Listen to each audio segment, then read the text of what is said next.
everybody, and welcome to Flagrant 2 No Easy Buckets Analysis by Assholes, water cooler commentary for your sports needs. I'm here. I'm Andrew Schulz, by the way. I'm here with Akaash Singh. I'm here with Real Life Kaz. I'm also here with AlexxMedia. Alex was upset that I didn't introduce him last week. Introduce that man, bro. Nah, I was upset at him. I was upset. We were beefing. We were beefing for a day. Lovers quarrel? A little lovers quarrel. It's all good. That shit was real married. I need to come too. No, we do have a very big issue that we have to open the show with. Something that's become, it's basically, I've become privy to, and we need to have a little bit of an intervention. Oh gosh. With Akaash Singh. With Akaash Singh. Okay. We need to have a little... I know where that was coming from. I'm good.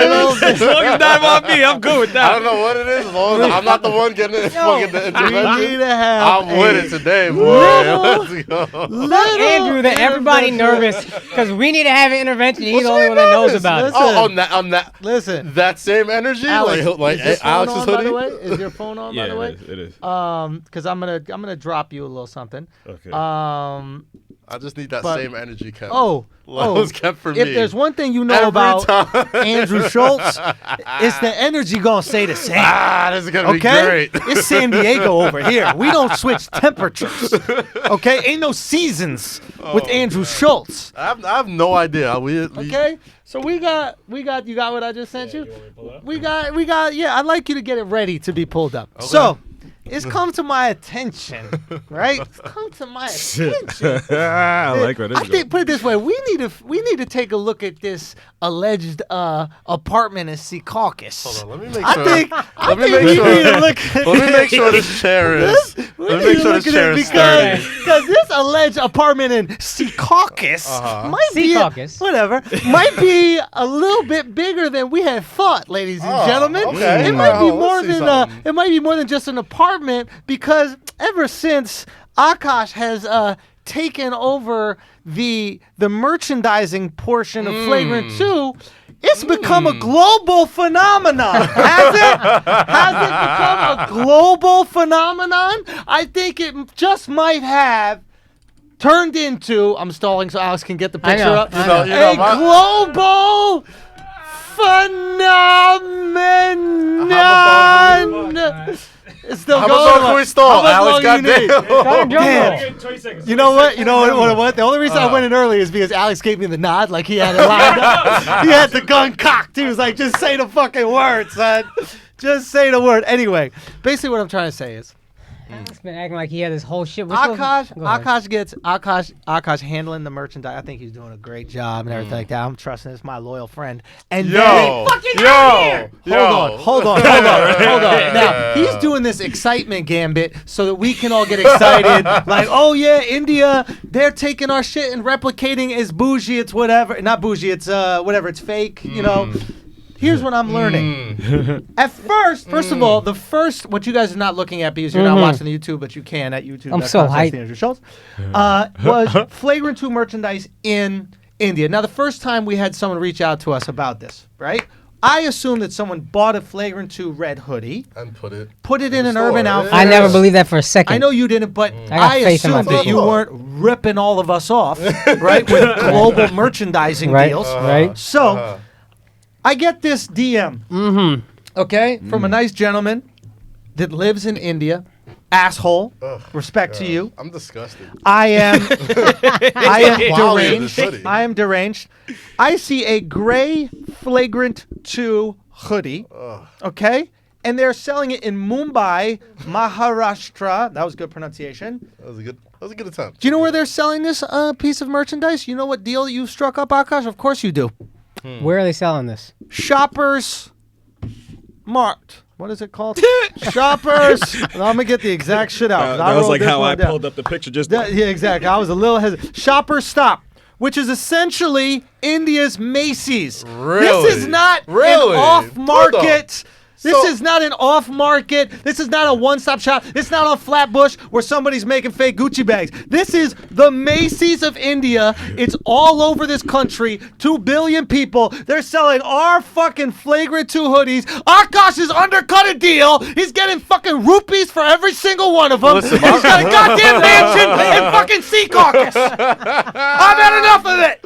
Yo, listen. I've had enough. I thought my check was a little light this month. I was looking at this shit. I was like, Motherfucker, yo, you shouldn't even get a check. yo, suck it. First of all, Name 3 pieces of merch we got, Kaz. this logo. You wouldn't even know this is bootleg. First You ain't been on the off, fucking website since as a young December man, 2018. as a young man who has frequented Canal Street back in my day a lot, I could spot a bootleg from a mile away. First this is a off, bootleg. the logo is all off center. It's fucking small. There's I'm not so there's hyped none of right this now. shit over here. The fucking neck is all stretched and weird hold looking. on. Okay, guys, back up. We're not going to talk about what the merch is, whether it's good, whether No, it's no, bad. no. Well, we need to get to the I bottom. just want to know what your cut was. I bro. want to know what this deal that you've. I want to know the deal that you made. I don't know. I want to know what we're missing out on. Okay. First of all, God, shout out to you getting us in Indian Macy's. your side money. Get your side money, Hold on, bro. hold on. Keys up. Get your When side you money, say bro. us, Well, see, how exactly do you use us? because Because I look at us like nosotros, and this is seeming very usted. Okay, this is seeming all you. What the fuck you talking about, man? Speak to- Maharashtra. Okay. Listen, can we have a really serious moment? Serious, to think to ourselves? serious Nah, but seriously. conversation. Am I Indian enough to have a bootleg? If I'm not Indian enough to figure out any of the tech issues we have.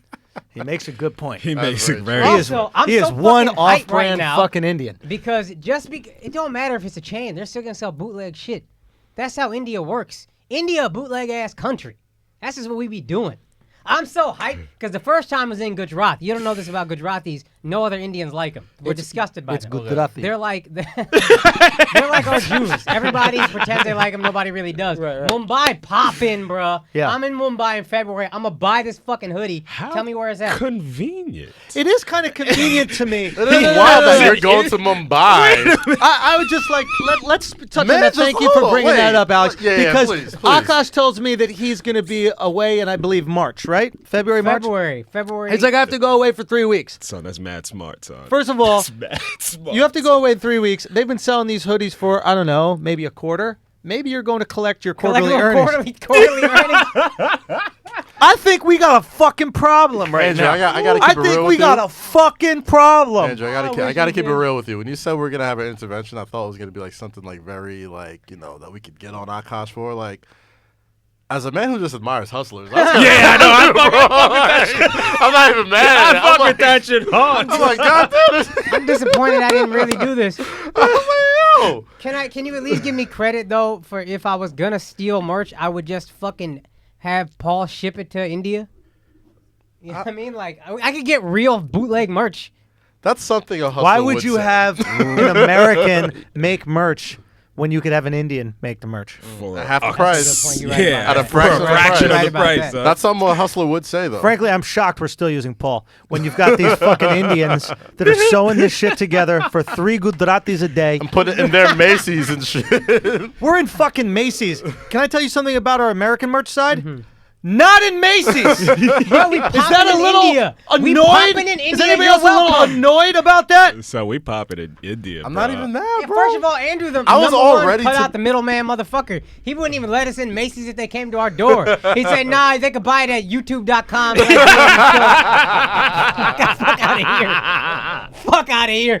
I just don't like big corporations, the industry, blah, blah, blah. When I say I didn't like big corporations, I fuck with big corporations. I just don't like the industry because they don't like me. I'm so hyped we in Mumbai. Mumbai, the dopest city in India. We out here, man. We doing it. This is so fucking dope. No, I was so I'm ready a cop to a be. bootleg hoodie. I was so ready to be mad at you. This is fucking awesome, bro. I'm coming back. I I'm don't like wearing a this one bootleg bit. hoodie. I don't like how you guys have rallied behind the guy that's stealing my money. It's disgusting. I mean, they could step It's up the absolutely quality of the disgusting. hoodie at least, bro. Like, if you're gonna get obviously goes to. I'll send them better hoodies if you guys want. I could do that. I could reach out to these guys. No, but you know it's so dope. He's gonna be performing over there, and there's gonna be so many Flagrant 2 Mad hoodies Flagrant in the 2 hoodies. crowd. Nobody gonna know what that Yo, shit that's means. so They're gonna have dope. Two son. hoodies, my G. Like he's gonna. My God, goddamn. You know what you need to do? You go and bring a box over there. You throw them shits in the crowd. They're gonna think it's like fucking Bape hoodies and shit. like so they're gonna be going crazy like Supreme hoodies over there. Though. You know what's like, funny is if I went to the store and I was like, listen, this is my company. I could give you guys hoodies, and they're whatever $4, and they'll be like, nah, we'll make this for $3.58. We'll just keep the fake. There's no way they're spending an extra 42 cents. There's no chance. I'm so hyped, bro. I'm so hyped. Not mad, bro. You don't know how much I'm I feel mad. like I made it. Bootleg shit in India is the real shit. You gotta respect the hustle. I'm man. so hyped. God damn. I like it. I'm not mad, bro. I'm on board. I am on board, son. Yo, keep hustling, Fuck, bro. I'm so hyped, dog. First of all, if I was doing this, you're welcome. He's like, you're like the Indian Virgil, bro. You just take shit people are already doing and just slap it on. Virgin. Sell it. Virgin. You're Virgin Abloh. Virgin Abloh. He literally is off-white.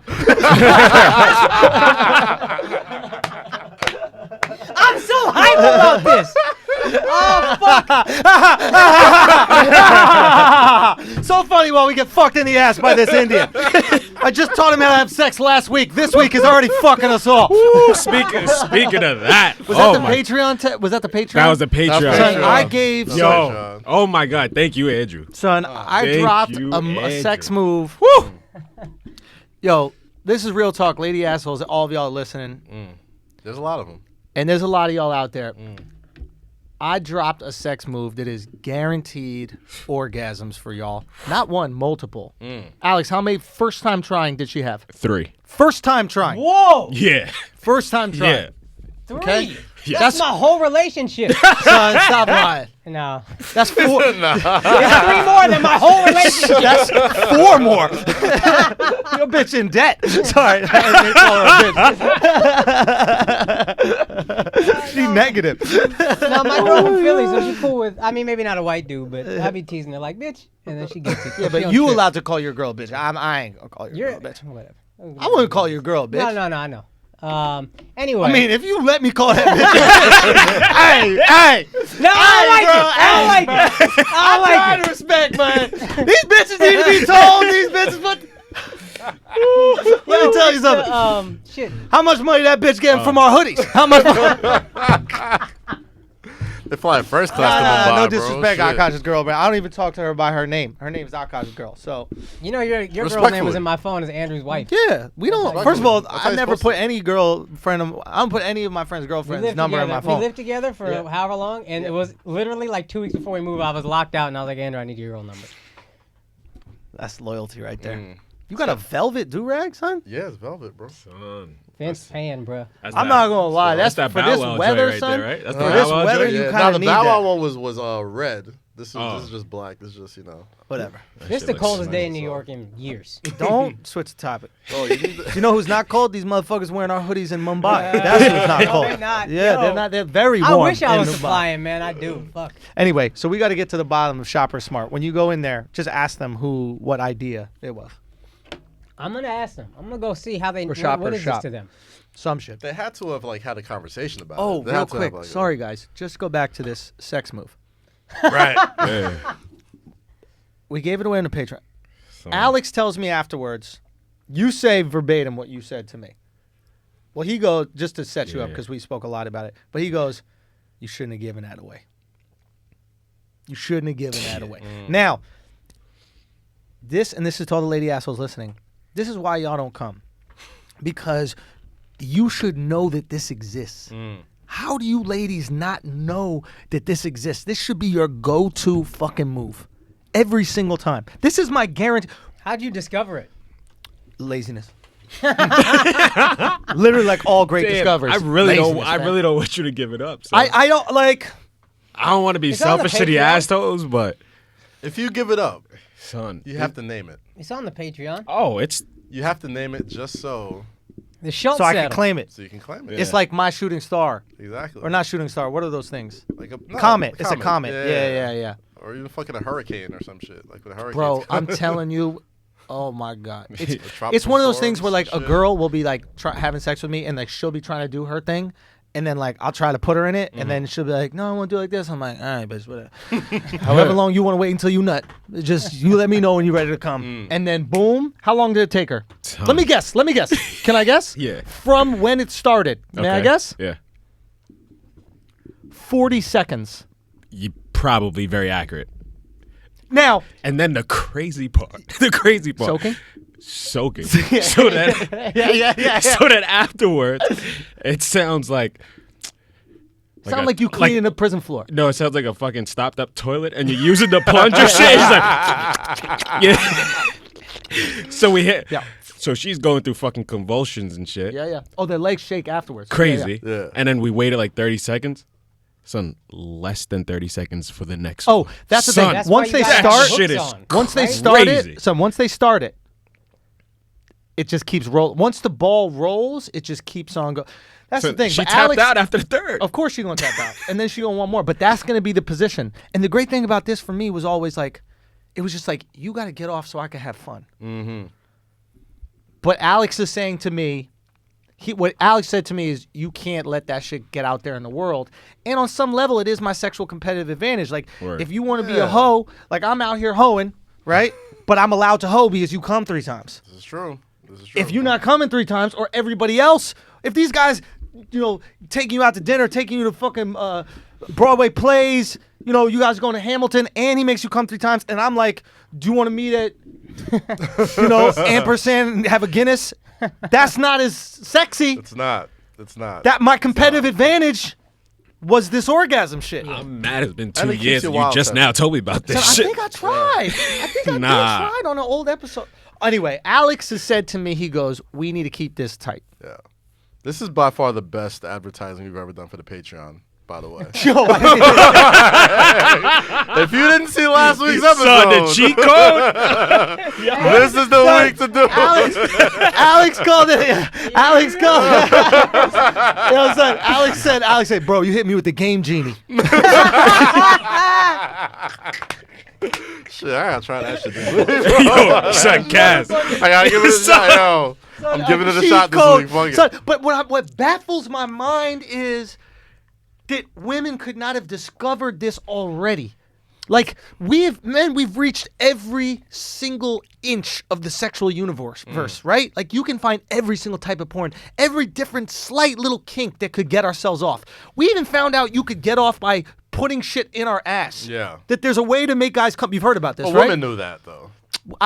That's a myth, in my opinion. But I feel like women discovered that for men by trying to emasculate. fam, that's gay dudes have been. Yeah. Dude, that's gay Yeah, guys. yeah. Gay guys discovered. But women have, I feel like women Gay have more doctors. friends with gay dudes What? than gay dudes have with gay dudes. Women have more friends with gay dudes than Like, gay dudes. a Women woman have is more more gay likely to friends. find out from a gay dude than I am to find out from a gay dude about that. You understand what I'm Yes, saying? absolutely. Now I understand what you're saying. Yes. It's like my friend always says. He goes, all the chicks that work at hair cutting salons are all okay. whores. Yeah. And it's because they hang out with gay dudes all the time, and like gay dudes know all the crazy sexual shit because they're dudes that actually get to fuck. Yeah. Right? We have to wait for women to want to. Yes. Until you learn this position. Anyway, doesn't matter. So, whatever. Let's move on. There's a lot for us to talk about today. We were gonna have a guest, Chris Stefano, on. Chrissy D, very funny comic, buddy of ours. He couldn't make it. He had a little family issue, but we're wishing you well, hoping everything's good. He's There's gonna an come awesome back for special another. coming out this week. It on was Comedy out. Central. It came came out this yeah, week. and I Size think you can 38 waist. Size Yeah. 38 waist. I think you can watch it on digital. Chris is a very funny motherfucker. I Super support funny him, dude, yeah. and Just rapid fire punchlines, man. so Funny, funny, so funny. likable, and like, again, I don't like shout out tons of comedians, but I really like Chris. I think he's a genuinely very funny guy. He's going to be coming back on, so we look forward to having there. We got so much playoff stuff to touch on. We have so many things to. I'm very excited for this episode. Yeah, me We got too. the whole fucking crew here. Before we get into it, I want to bring up this one conversation.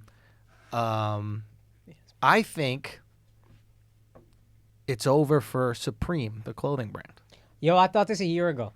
Or Why this you past- gotta beat not me? This past summer. Why you got it? Why can't you know what I mean? Like I hate that. I thought. Oh, I thought this a year ago. I hate that, yo. But this something comics not always Mumbai do. money, bro. Like comics, right? It's like he was up on the fucking Right? bootleg. He's like, I almost was up on texted him a this year morning. I ago, was like, "Yo, we should start selling our shit globally." He's like, "Oh, I've been bro. thought that." He's like, yeah, we should start doing First of all, it. Andrew, the king of it. Any joke idea I have, he's like, "Oh yeah, I did that. I did that." I be doing it. That's mine. I be doing it. I know it. I be doing them all. So this is a comic thing. I bust Akaash's balls, but Because that's all we have is intellectual property. exactly, it's a teasing thing. We do it a lot, and it's our way of like copywriting our shit. That's why I'm teasing. I'm not really saying that about Akaash. But the reason that this came to my attention is I've seen what Kith has been able to do with clothing, right? And I was talking to a buddy of the show, Asshole, and a friend of ours, Carps, B Carps, and he was talking about a new Kith drop that was coming. Yeah, And one of it my wa- really good friends is the GM of Kith. His name's Nick Anacone. Well, Nick is doing a fucking phenomenal job. And maybe we should talk to him because what I think that they've He's so managed to rich, do, yeah. I bet, Fuck. what I think they've managed to do is they've managed to take men's obsession with sneaker culture and travel it up the body. Now we want to get the clothing drop. Now we want to get the hoodie drop. Now Supreme did that already. And the reason why I say Kith, I think, is going to take over Supreme is I think Supreme, because they were in their own little sphere for so long, I think they started to insult their audience. They were selling them bags of air, a brick, Subway card, bricks, fucking white T-shirt, Just dumb shit. and it was like they were like flexing on their power. It was almost some Kanye shit. Kanye's like, Right. I'm so cool, I can make the MAGA hat cool, Yeah. and like Supreme was like, we're so cool, we can sell you a brick because it has Supreme on it. And Kith didn't do that. Kith was like, yo, let's put out fly Timbs. Yo, let's do this cool collab. And they kept on They just. got LeBron. LeBron? They got Oh, he LeBron. did a Oh, yeah, they got Kith LeBron collab. You're James. right. LeBron LeBron's didn't go in there. Supreme. That's so they kept doing the cool collabs and really fucking focusing on the work, not the antics. Another thing, and you were the one that told me about this. And this is before Champion was popping. And maybe Supreme is the one that did it. Maybe Kanye did it. But Yes, you yes, said Supreme started selling Champion hoodies with Supreme on it as like almost like a flex. Like, we're going to get Champion popping. Yes. And then And it Champion worked. got popping. And it worked. It yeah. did. But that's when I was like, oh, this is like, you're going to overreach like this eventually. And then I'm not even trying to say this. It's like, you've been on Kith, actually. And I always thought it was dope. It was expensive. Just 'cause it was down the block from my crib. Supreme, too many people were on it, and I just wasn't into it. But when my girl, I'm not even saying it's a knock, when my girl was like, I want a Supreme hoodie, I was like, it's a wrap. Hold on. That bitch wanted. Okay. Just a joke. It's a joke. I'm the most respectful. Okay. The one thing. I'm the most respectful. I'm the most respectful. I'm the most respectful. But that's when I was like, oh, everybody knows about this now. Yeah. Like, she's in the working world. So when everybody knows about it, and I didn't think about Kiths like you did. You thought, but to me, it was like, oh, Supreme is saturated. Everything hits a saturation point. Yes. Yes. Jordan's hit a saturation point and went to Yeezys. Yes. Yeezy put on the red hat, and then we went back to Jordan's. Yes. But now we're kind of like, Virgil. You always need some shit that nobody else has got. Yes. And Kith is just next to me. And to give I credit didn't say to next. They're like now. Oh, no, they're the now. One thing that They're now. thing that they're really good at is they modernize nostalgia better than I've seen any brand do. elaborate. So they had one of their collaborations. Real they quick, did. you know a Perfect guy take. at Kith, right? Perfect. Yeah. Why don't we get a little clothing collab? Tell them we're global. You know what I mean? We out there in India. I'm dead ass right Akash now. acting like he hasn't worked this out already. I know, I right? know, right? Like, don't think I should that- be talking to you about this, bro. He's like, I have these moves to Google go. Kith India. Guarantee there's a Flagrant 2 pop-up shop somewhere in fucking Yo, UP. I guarantee you they're fake Kith there, though, for sure. Absolutely. The fake is So the if you ever real. look at their rollouts or their collaborations, What'd you say about they nostalgia? Say it again. modernize nostalgia. So Kith modernized nostalgia. Yeah, Okay, go. so they do shit that's modern, but they also use nostalgic shit and marry them kind of together Okay. at the same time, right? So they literally just rolled out a fucking Got Milk collaboration. Yep, they with got me. fucking, They got me with that. you and got that, Alex right? bought it. He bought the hoodie. You like got the one? Kith Yep. hoodie. And fucking like Seth Rogen, I think, was on the rollout, and like Okay. a bunch of other like really popping like mid 2000s people and shit. I think fucking who's the guy from Goodfellas? Ray Liotta. Ray Liotta. Ray Yeah. Liotta, yeah. he had a fucking rollout with them and shit. Fucking like just all these iconic Yes. 90s mid 2000s people are like taking this street brand and have brought them to where it's the most popular shit out right now. Same thing with LeBron James, right? Like with LeBron, he's kind of like walking nostalgia now. Yes. You know what I'm saying? Like, granted, wow. he's still, you know, active or whatever. Steph Curry supreme. But yeah, probably. Yeah. Like right now, like LeBron's the only person, or one of the only people selling his own got retros. mad Chinese fans. You know what I mean? So like, if you fuck LeBron with LeBron, has been in the league and been He's been in the popping league so so long, long. he could sell his own retro yeah, sneakers while still playing. while playing. That's a good point. insane. Exactly. Oh, So the same, Holy shit. it's the same way with LeBron and Kith and all those brands. It's all about taking nostalgia and shit that we're already familiar with. Yes. And just modernizing it. That's all And, they're doing. and to And their credit, I don't mean to say all they're doing like it's like the no, easiest shit to do. it is a very smart way to go about it, and it's smart for two reasons. LeBron is a little bit different, right? But when you tap into the right type of nostalgia, it's actually cheap.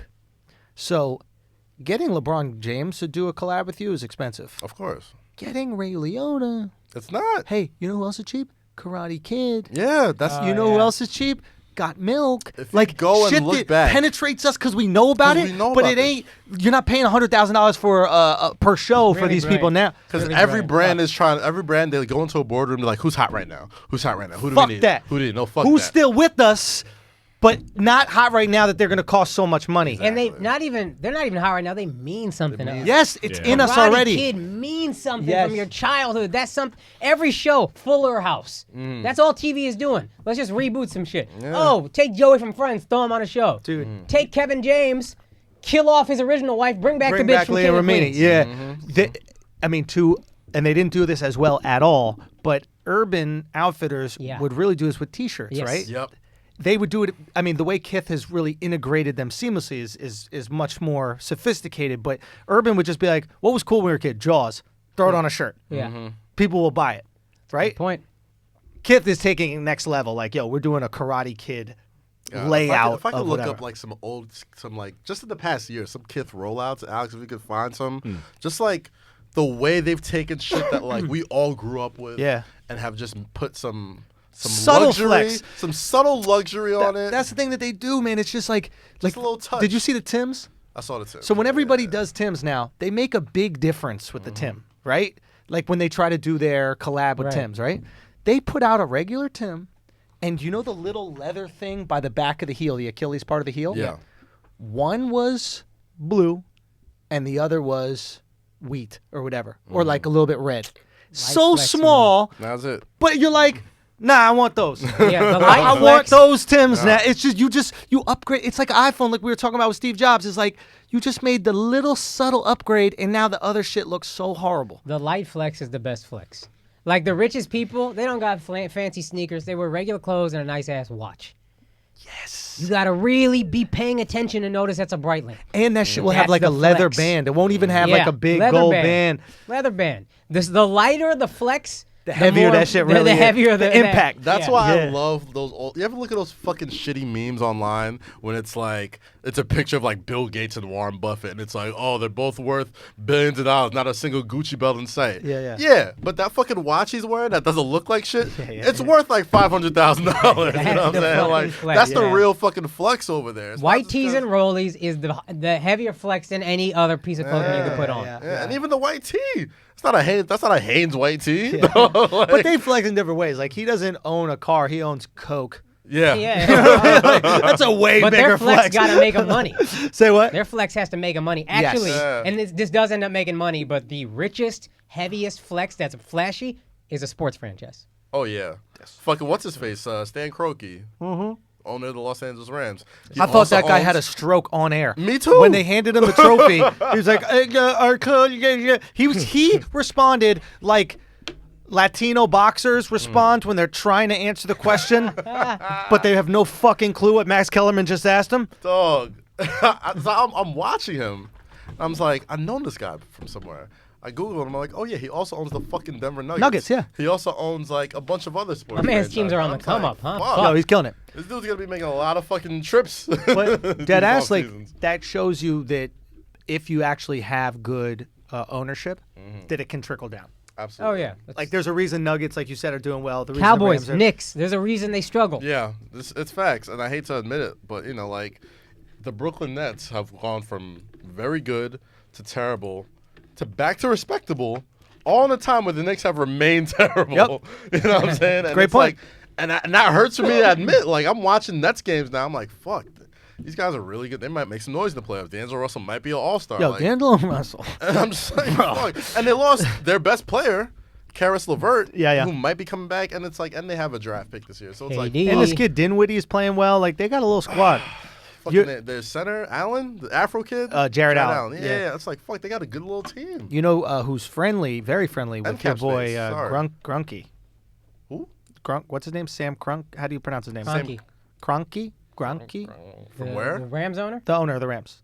Oh, Stan Kroenke. Kroenke. You know who's close with him? Who? Your boy LeBron. Really? That makes sense. I think, doesn't Kroenke own part of a football team as well? LeBron owned a part of Liverpool at one football. point. Yeah. Basketball. Soccer team. Yeah, kick football. Yo, we gotta call their sport kick football. From now, it's so belittling. Y'all watch some kick football? Right? Y'all watch some kick Like football? real. Oh, okay, word. Let's watch it. Who's playing? All right, have cool. so many Who's UK kicking? listeners Who's now, kicking too. today? Some shitty city in England I would never go to ever. Yeah. What? Liverpool versus what? Manchester? Yeah. Okay. We have so many UK listeners now. It's so belittling. It's like, They should just make it you're the not watching winner real gets to football, leave watch that the city. You know the little kick football that you guys do over there. Oh god, but yeah, I think they might be in the same bet together. We'll call them all kickers because that's a position in sports we respect the least in America. They're just kickers. They're not soccer players. They're Who's your favorite kicker? Yeah, There's the like one that? kicker with That's the what's up. gloves that doesn't kick anything. Yeah. the hand kicker. Yeah, the hand kicker. He gets a hand kick. It's pretty cool. It's a great position. He's got a different color shirt. I like that. He got some drip. Yeah. Yo, the hand kicker got drip when you think about it, bro. Dude, that's the shit. Hand kicker. Yeah. God damn. Okay. What are we talking about? We're talking about Kith, all right? But we're talking about Kith and Supreme. So it's just interesting to see another company enter that market, and I think do it in a way that is less kind of it's almost like a less arrogant approach to it. Yeah. You know, they look at you like this. They don't look at you like that. right. You know what I'm saying? Right. Like, they don't look down at you. That was my issue with Supreme. It was they were looking down on me, and I was like, pretentious. "Y'all dorks, man! I know you're pretentious. fucking dorks. Don't act like you're not dorks." You know what? The kids that work in that store are cool, and I wouldn't be surprised if someone listened to this, but a bunch of them listen to Brilliant Idiots, and they were always cool when I walked in. But Yeah, like, they're- who the fuck? this is like the This fact that genius, you're using. Chrissy Teigen. But look, what's his name? The Bobby Firecrotch. Flay? The cook guy, Flay. Bobby Flay. I call him Firecrotch. Firecrotch. I watched too much Entourage. I never liked Bobby Flay just because of Entourage. Just because he fucked these Mrs. Ari. Mrs. Ari. But yeah, like all the people that they use are just fucking like. Nah, Chrissy Teigen popping now. I mean, yeah, but Chrissy Teigen's like. It's not like somebody's looking for. It's not like somebody who's on TV every single day. Right. Like, oh God, we need this person for this big. They did it right. They You really know? did it right, and they did it. A lot of people don't realize this, but Kith has been around for a long time. They did it slow and they did it patient. I remember their old store on right off of Lafayette. I It was don't down the remember block that. from where we lived, and it was right next to the New Era store. Okay. Oh no, one maybe one more block down. Okay. But still, it's like this wasn't an overnight thing. A lot of these brands that we look at and they get popular all of a sudden, we assume there's just this crazy marketing festival. And this will get us into another conversation about FYRE Fest. But it's not FYRE Fest. This is a slow fucking burn. They built up equity, and then they Coachella. delivered. That's a much better way of looking. It's Burning Man. It's Right. Coachella. It's not FYRE That's Fest. a great way to put it. Ronnie Feig, that's his name. Ronnie Feig, that's the founder Of I don't know. Kith, is it? Yeah. I know I wanted to buy Kith shit back, and Ronnie then, Feig, and then yeah. I went broke, and now I got so much bootleg merch in India money. It's like Now I you might go back to Kith. I might have to go scoop. You know what I mean? I might have to go. I You know? cop a box logo. I can't believe you didn't at least come to us and be like, yo, this wasn't me. I know all signs Man. point in my direction. I tagged you too, bro. Yo, Like, we all 100% tagged you. guarantee that they There's did no it. way- There's no way you did not see that. I saw the one in Gujarat. which didn't excite me at all. 100% guarantee Right. that it's Right? Benson, his people judge Gujaratis, and they're dark as fuck. So like, that's how you know Gujaratis are trash. dog. really. Shout out to Benson. Mulus Benson, don't like Gujaratis? what is your background? What are you? Malayali? Is that Punjabi or no? No, No. he mad Okay. south. I don't know. I'm just saying that because he's a drunk. Akaash told me the Punjabis are drunk. Beers, bro. Be drinking too, They be they're drinking. Christians. Bro, one time we brought him out. We did the free Alex show. We did the free Alex show at the Comedy Cellar. Amazing sold out show. Raised money for Alex and his family for what they went through. I asked Benson if he can come and videotape. He comes. He videotapes. He does an amazingly efficient and technologically savvy job as a good Indian that I would expect. This is the other half of Indian. Yeah. We have the first half Yeah. down, right? After the show, he asks if he can have some drinks because we're done working. I'm like, yeah, I get him a couple drinks.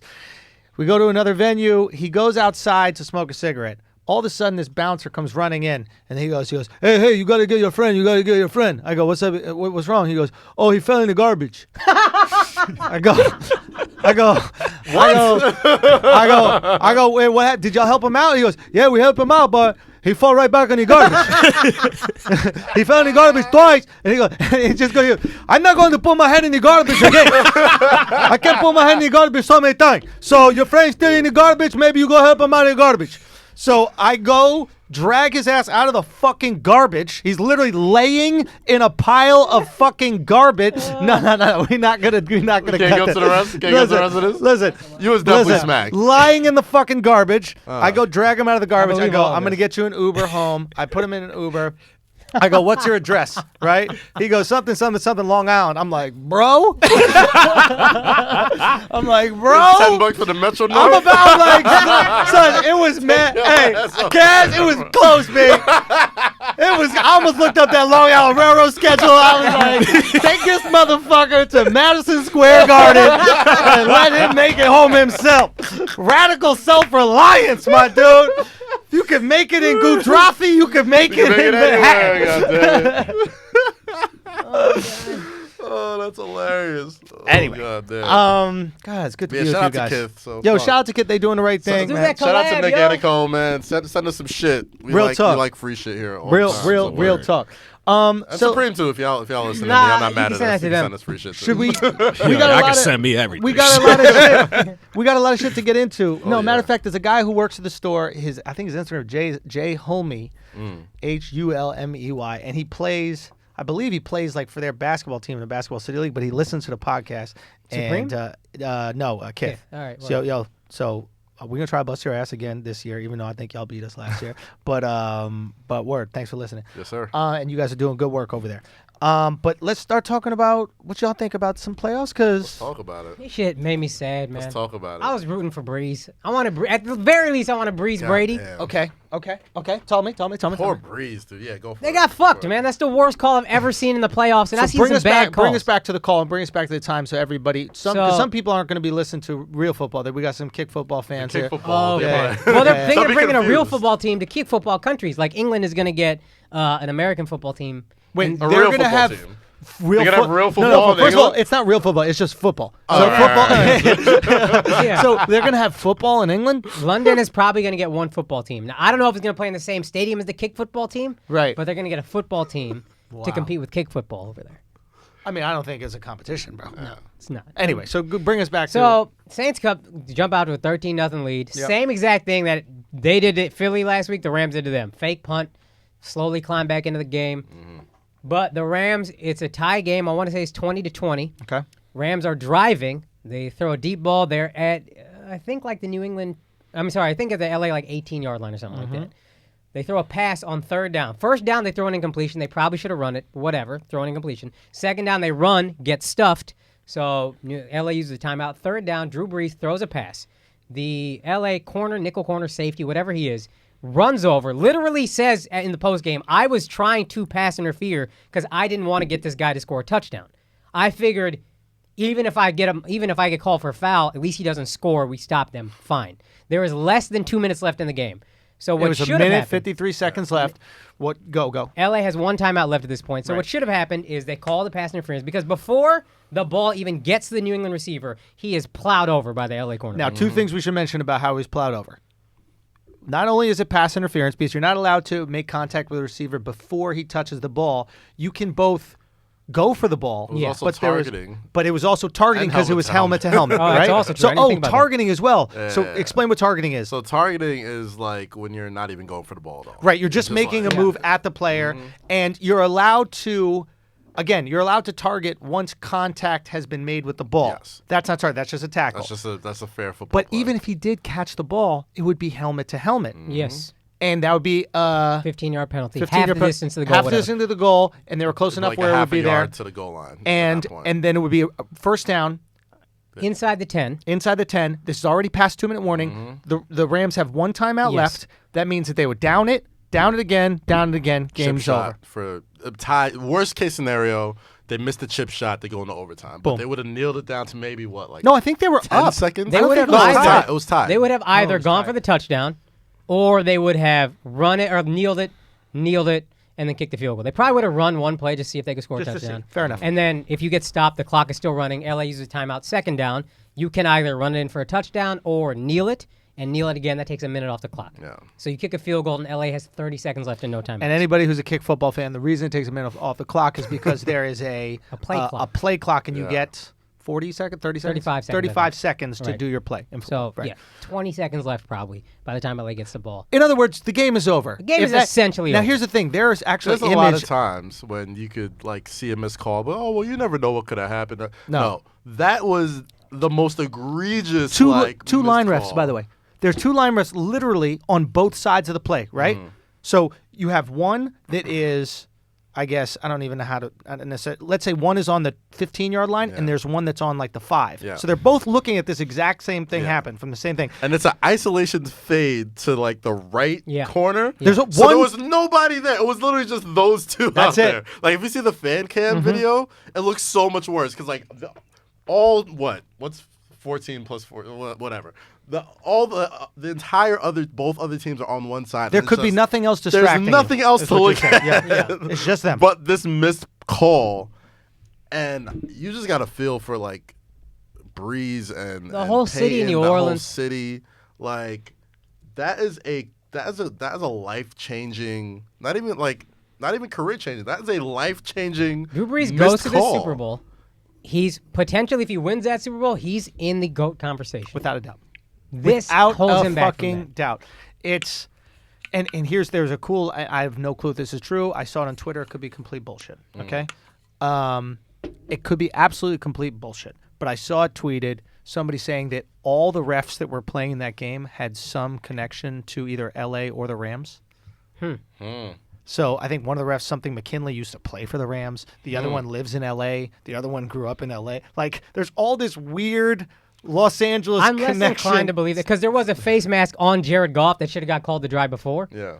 And that would have given them, I think, instead of kicking a field goal, first down, whatever. Right. But there's that one play I think of the Saints player tried to pull a Miguel and jump over one of the players on the floor and ends up just stepping on his face. So there's missed calls. But the point is officiating has been fucking terrible this year. And for it to happen right there, that shit can't happen. Especially when there's an opportunity to make it right. And that's where the NFL needs to step in and be like, listen, we all saw what happened. I don't care if there's no challenges left. I don't care if there's no timeouts left. We have replay. It's a dead ball.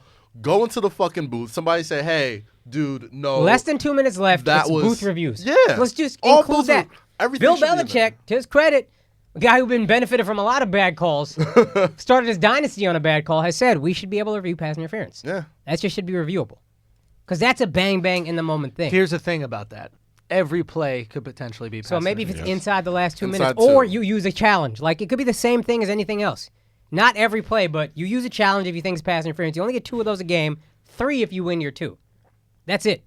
So you could use your challenge right there. And then inside the last 2 minutes. I'm with you 100%. My one concern is, and we all know this from watching the game, literally every time Gronk goes down the field, it's pass interference. We know that, right? We've watched it and we've seen it, right? It's you either have a corner that's on him that's holding him. He's a fucking monster of a human. And we'll get to that game in a second. My concern is if it's fourth down, you're going for it. You just throw to Gronk. You throw to that guy on your team who's going to get pass interference, and they're going to end up calling it, and it's going to be. There is something nice about letting certain plays slide unless they're egregious. Yeah. And when you review something, you have to be honest with it. Well, no, what Right? they say is it has to be indisputable evidence to overturn it. And you can find indisputable evidence for pass interference. I feel like on every single play, like you can find holding if you really want to. Yeah, every play. On every single play. I'm with you though. There have to be something. And I think if you keep, it'll probably just keep going up to 3 challenges or whatever. But for right now, the way it would stand in my mind, any penalty you want to review, you use one of your challenges. Right. And then it's, okay, you got a very small number of these, so if you want to use it here, cool. And you know what? Maybe I'm wrong. Fuck it. Maybe the game takes a little longer, but at least you get the honest outcome. Get it right.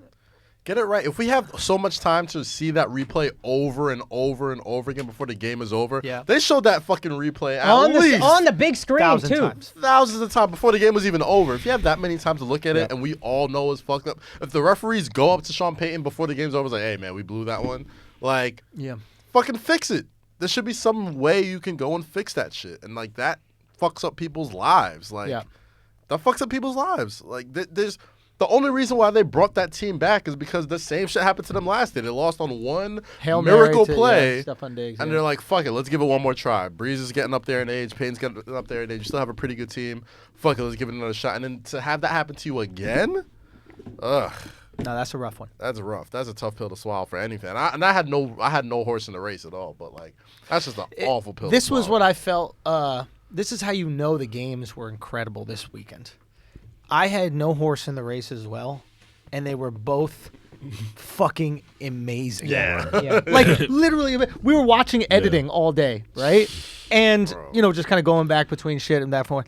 And it was fucking incredible, man. Fantastic. Can I just say something? How good did it feel to just, like, just enjoy football again? Oh, yeah. That was nice. It was the first time I got on Twitter and I saw some of my black friends like, oh, y'all niggas still supporting the NFL. And I went to like, yo, shut the fuck up, right? This is a great game. This is a great fucking game, right? Like, yeah, the NFL is shit, but I love the sport of football. And this is like these are 2 once-in-a-lifetime games that you're seeing back to back. Like 2 overtime games. It's crazy. No league needed this more than the NFL. Oh, yeah. And no league. let's be honest. We might be a little upset about the outcome, but the NFL is a brand. Thrilled. They got to be thrilled. Fucking thrilled. This is the best case scenario, right? You have LA, this brand new football city. Major market. Before Major the games market. before the games even started, those 4 teams, we said it before, like, yo, any 4 of those teams? We're going to be good. I'm good. But Send we me also out. said Let's this is watch. the ideal situation. So many different things going on here. I wanted Brady Breeze, but your storyline is a valid one, and people started tweeting about it as soon as the matches were You saw it, right? Yeah. New versus old. Yeah. Blah, blah, blah, blah, blah. Yeah. And that was Brady's first Super Bowl against the Rams. So it's Ooh, we're going full circle here. full circle right there. Yo, Yeah. fuck. I did not even think Kurt about Warner. that. Yeah. And the Fucking Patriots. 18 years ago, motherfucker. And- motherfuckers that are listening to this podcast were not alive the first time Brady was in the Super Bowl. 18 years ago against Kurt Warner. 18! And Warner wins. No. Brady That's won. the start of the That was- Brady dynasty. Yeah, that's when he came in for Bledsoe 17 that and season. 14. Oh, yeah, I yeah, think. yeah, Yeah, wearing the backwards hat. Nobody shit. thought they would win. Yeah. Fuck. Boy. Insane. You know what's crazy? That I think about randomly. Back in the day, like the Super Bowl, one either defense or offense would come out one at a time. They would there'd be a line. They would call their name. The other, Bill Belichick was the first person that said, "No, we're a team. We're all running out at once. There are no introductions." Ruined the whole fun of the spectacle. But he just said, "These are your New England Patriots," and all 52 players ran out at the same time. I remember that. I remember but before watching it used that. to be all offense starters, Yeah. and then everybody else would line up and they'd give 5 and be this thing. Now that's what everybody Yeah. does. He just eliminated that from the Super Bowl. I remember that It's vividly. not happening anymore. That Now was- everybody just runs out at the same time. It Yeah, was but we like need Ray they were the Lewis's greatest intro, bro. I'm sorry. You need that They were the shit. greatest show on turf, so all of them got big fiery intros like Marshall Falk, Torrey Isaac Holt. Bruce, Yeah. Torrey Holt, Kurt Warner, and it was like, and now you're New England Patriots, and they all came out like a fucking stampede. I was like, oh, these motherfuckers are Wait, winning. so how many times did Kurt Warner go to the Super Bowl? I think twice. He went there with the Cardinals. They won one. No, he went 3 times. No, he Once went with the 3 Cardinals, times. twice with the Rams. Twice with the Won Rams. one, lost one. Okay. Right. One with the Cardinals.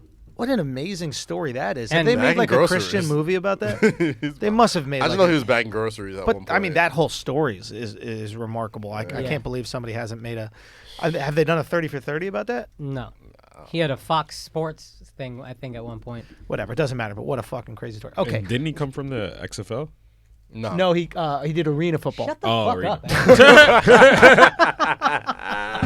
But I know what you're saying. No, arena football, yeah. So, Can we get into the debate? Yes, Yeah. I Cass. want to get into the debate. Cass brought up a great debate on Twitter, and we've already seen the seed that has been sown start to make its way into all the other sports. Skip. Yeah, exactly. All them copying what we do over here on Flagrant too. But we're gonna do it better than them anyway. It's all good. So, but just before we get there, is there anything else that we want to talk about with that Patriots game? Because we didn't really touch on the Patriots game just yet. God damn. Before we get into it, fucking Patrick Mahomes. My God. Is the baddest motherfucker I have seen. Like, my God. he could have played a better second half than I'd see anybody. Like, it was one of those games where it's like, all right, the last person who gets the ball is going to win. Because they can't stop each other. Patrick Mahomes has been playing with just no fucks. Zero, like, throws that you never throw with that much pressure, that situation. You're technically still a rookie. It's your first full season. Yep. You know what I'm saying? You're throwing fucking wheel routes for 80 fucking yards and shit to your running backs without Kareem Hunt, without all these people. You know who kicked them out of the playoffs was Kareem Hunt. Yeah, there you go. Kicked them right out of the playoffs. You mean out the Super I mean, no, he kicked them out. He's the one that kept them out the Super Bowl. He just pushed them out with his feet. Because if he's there, that's a different. It wasn't real abuse.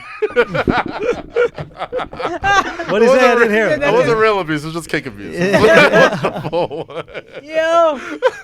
No, but if he's there, that's a whole different. You gotta give a fuck about Kareem Hunt. He's a game breaker. Yo, he's a game breaker. That's 2 Tyreek Hills out there. You're not beating that. Maybe they don't have a slow first half if you have Kareem Hunt. Yeah. You know what I mean? Like, but they had a slow first half. They came out the second half, guns blazing, and you had the feeling that if he has the ball last, what was it, 40 seconds that he had? 39 seconds left, down by 3.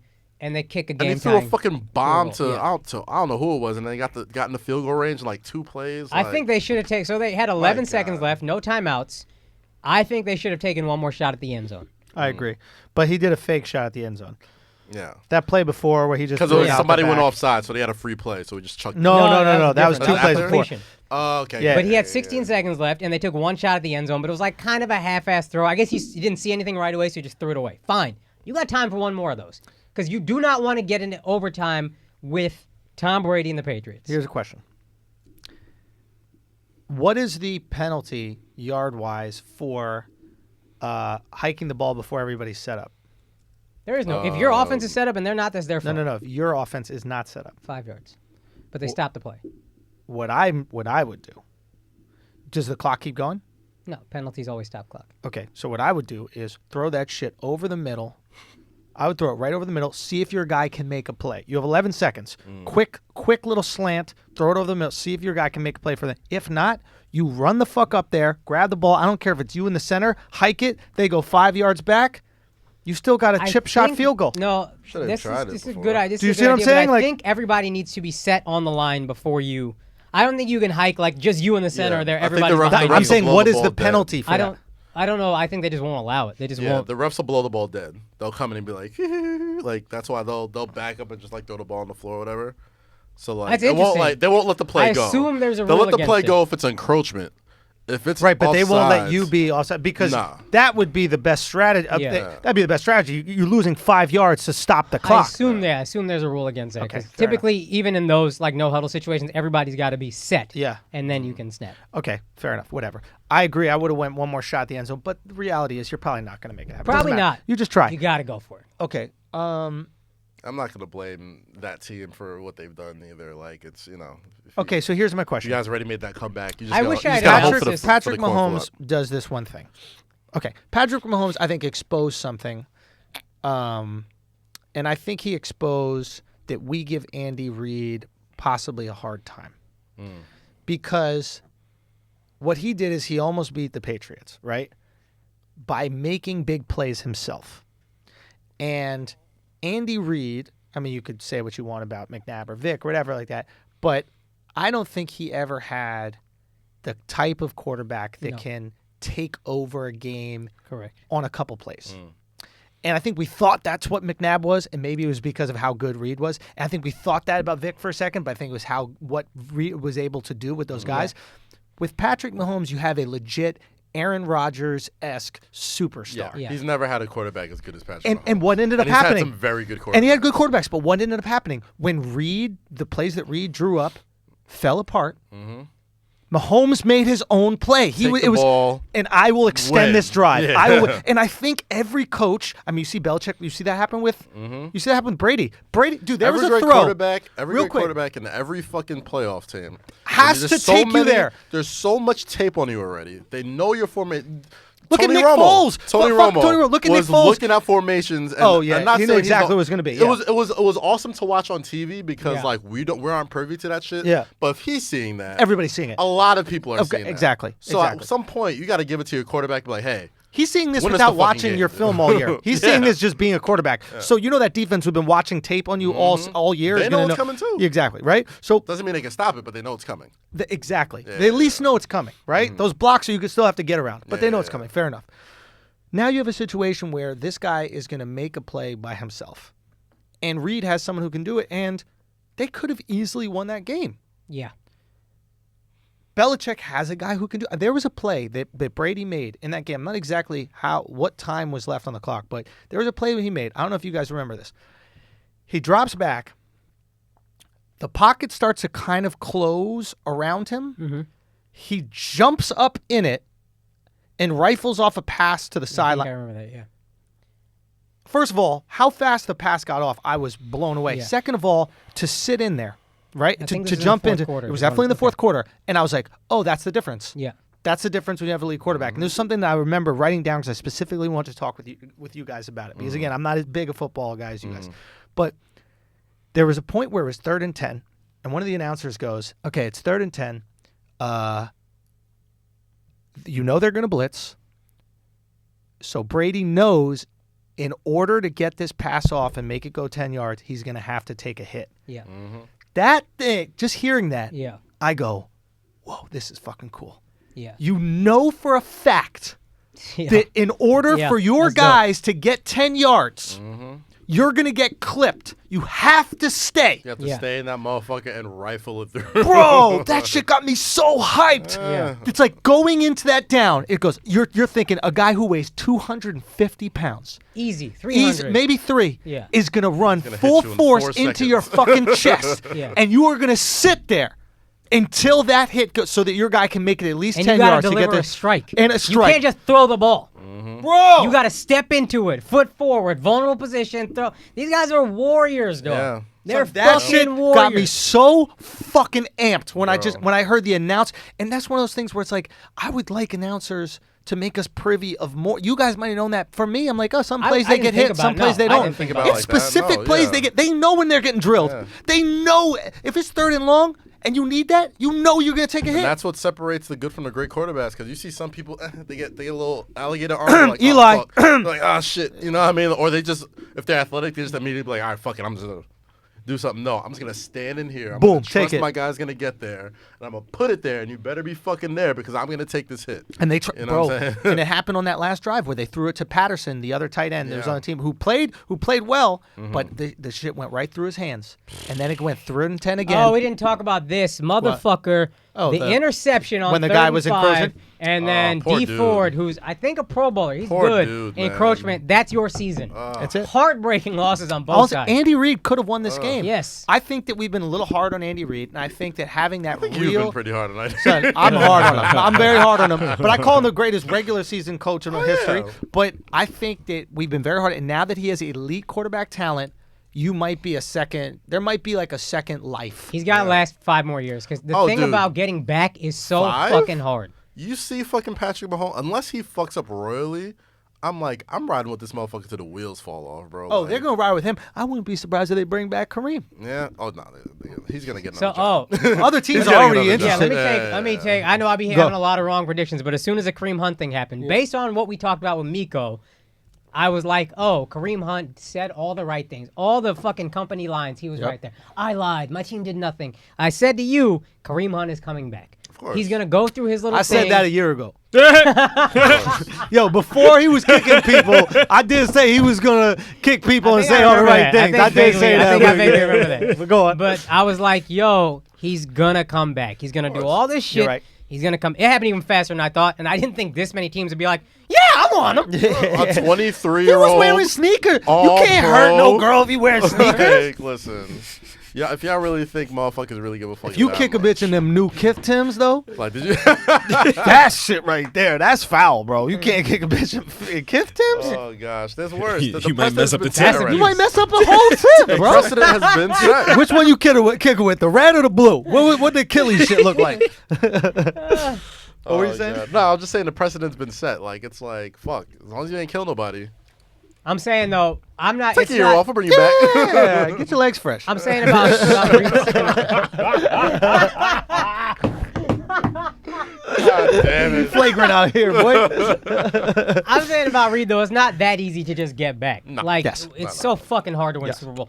Crazy stat about the Patriots. Maybe we should save this for Brady being the GOAT. Let's save this for That Brady is the being combo now, so take us into it. Last thing, though. segue Romo us being into an it. announcer. We want to talk about this or Brady first? Let's go to Let's Brady. go Romo first. Okay, and then Romo. we'll Go Romo. Okay. segue Romo right into Brady. announcing. Tony Romo is Set it the up. quarterback of was the quarterback of the Dallas Cowboys. Statistically speaking, phenomenal career. One of the all-time greats. Statistically, the best Dallas Cowboys quarterback they've ever One had. of the all-time greats statistically. And consider that with the quarterbacks the Cowboys have had: Roger Staubach, Troy Aikman. And here's the thing: right? people in the media rag on the Cowboys a lot. You know what I'm saying? The only thing Tony Romo was ever really a victim of was fucking up at the absolute worst possible time, Right. and getting injured. Right. He is the And Andy everything in Reid of between quarterbacks. that Yeah. motherfucker was very is. fucking good. Yes. He was great. And I was too hard on him. But then when I realized the one year he had a good offensive line, it was like, oh, this guy's incredible. guy can He ball. can't throw 50 times a game, but give him 25 throws a game. Here's what I think about him as an announcer. So now he's an announcer. Now he's an announcer for CBS, the #1 announcer. He just jumped right into the booth. Yeah. Immediately was good. Immediately everybody liked him. And then this game yesterday, he just kept calling out, okay, if you're in this situation, this is what you're going to have to do. And that's immediately what Brady would do. Brady, greatest quarterback of all time, quite possibly. Yeah. That's what he would do. And I think Romo as an announcer is going to make people appreciate Romo as a football Of player. course. Because now you're seeing how fucking smart this guy was. 'Cause He he's- wasn't some idiot who just threw picks.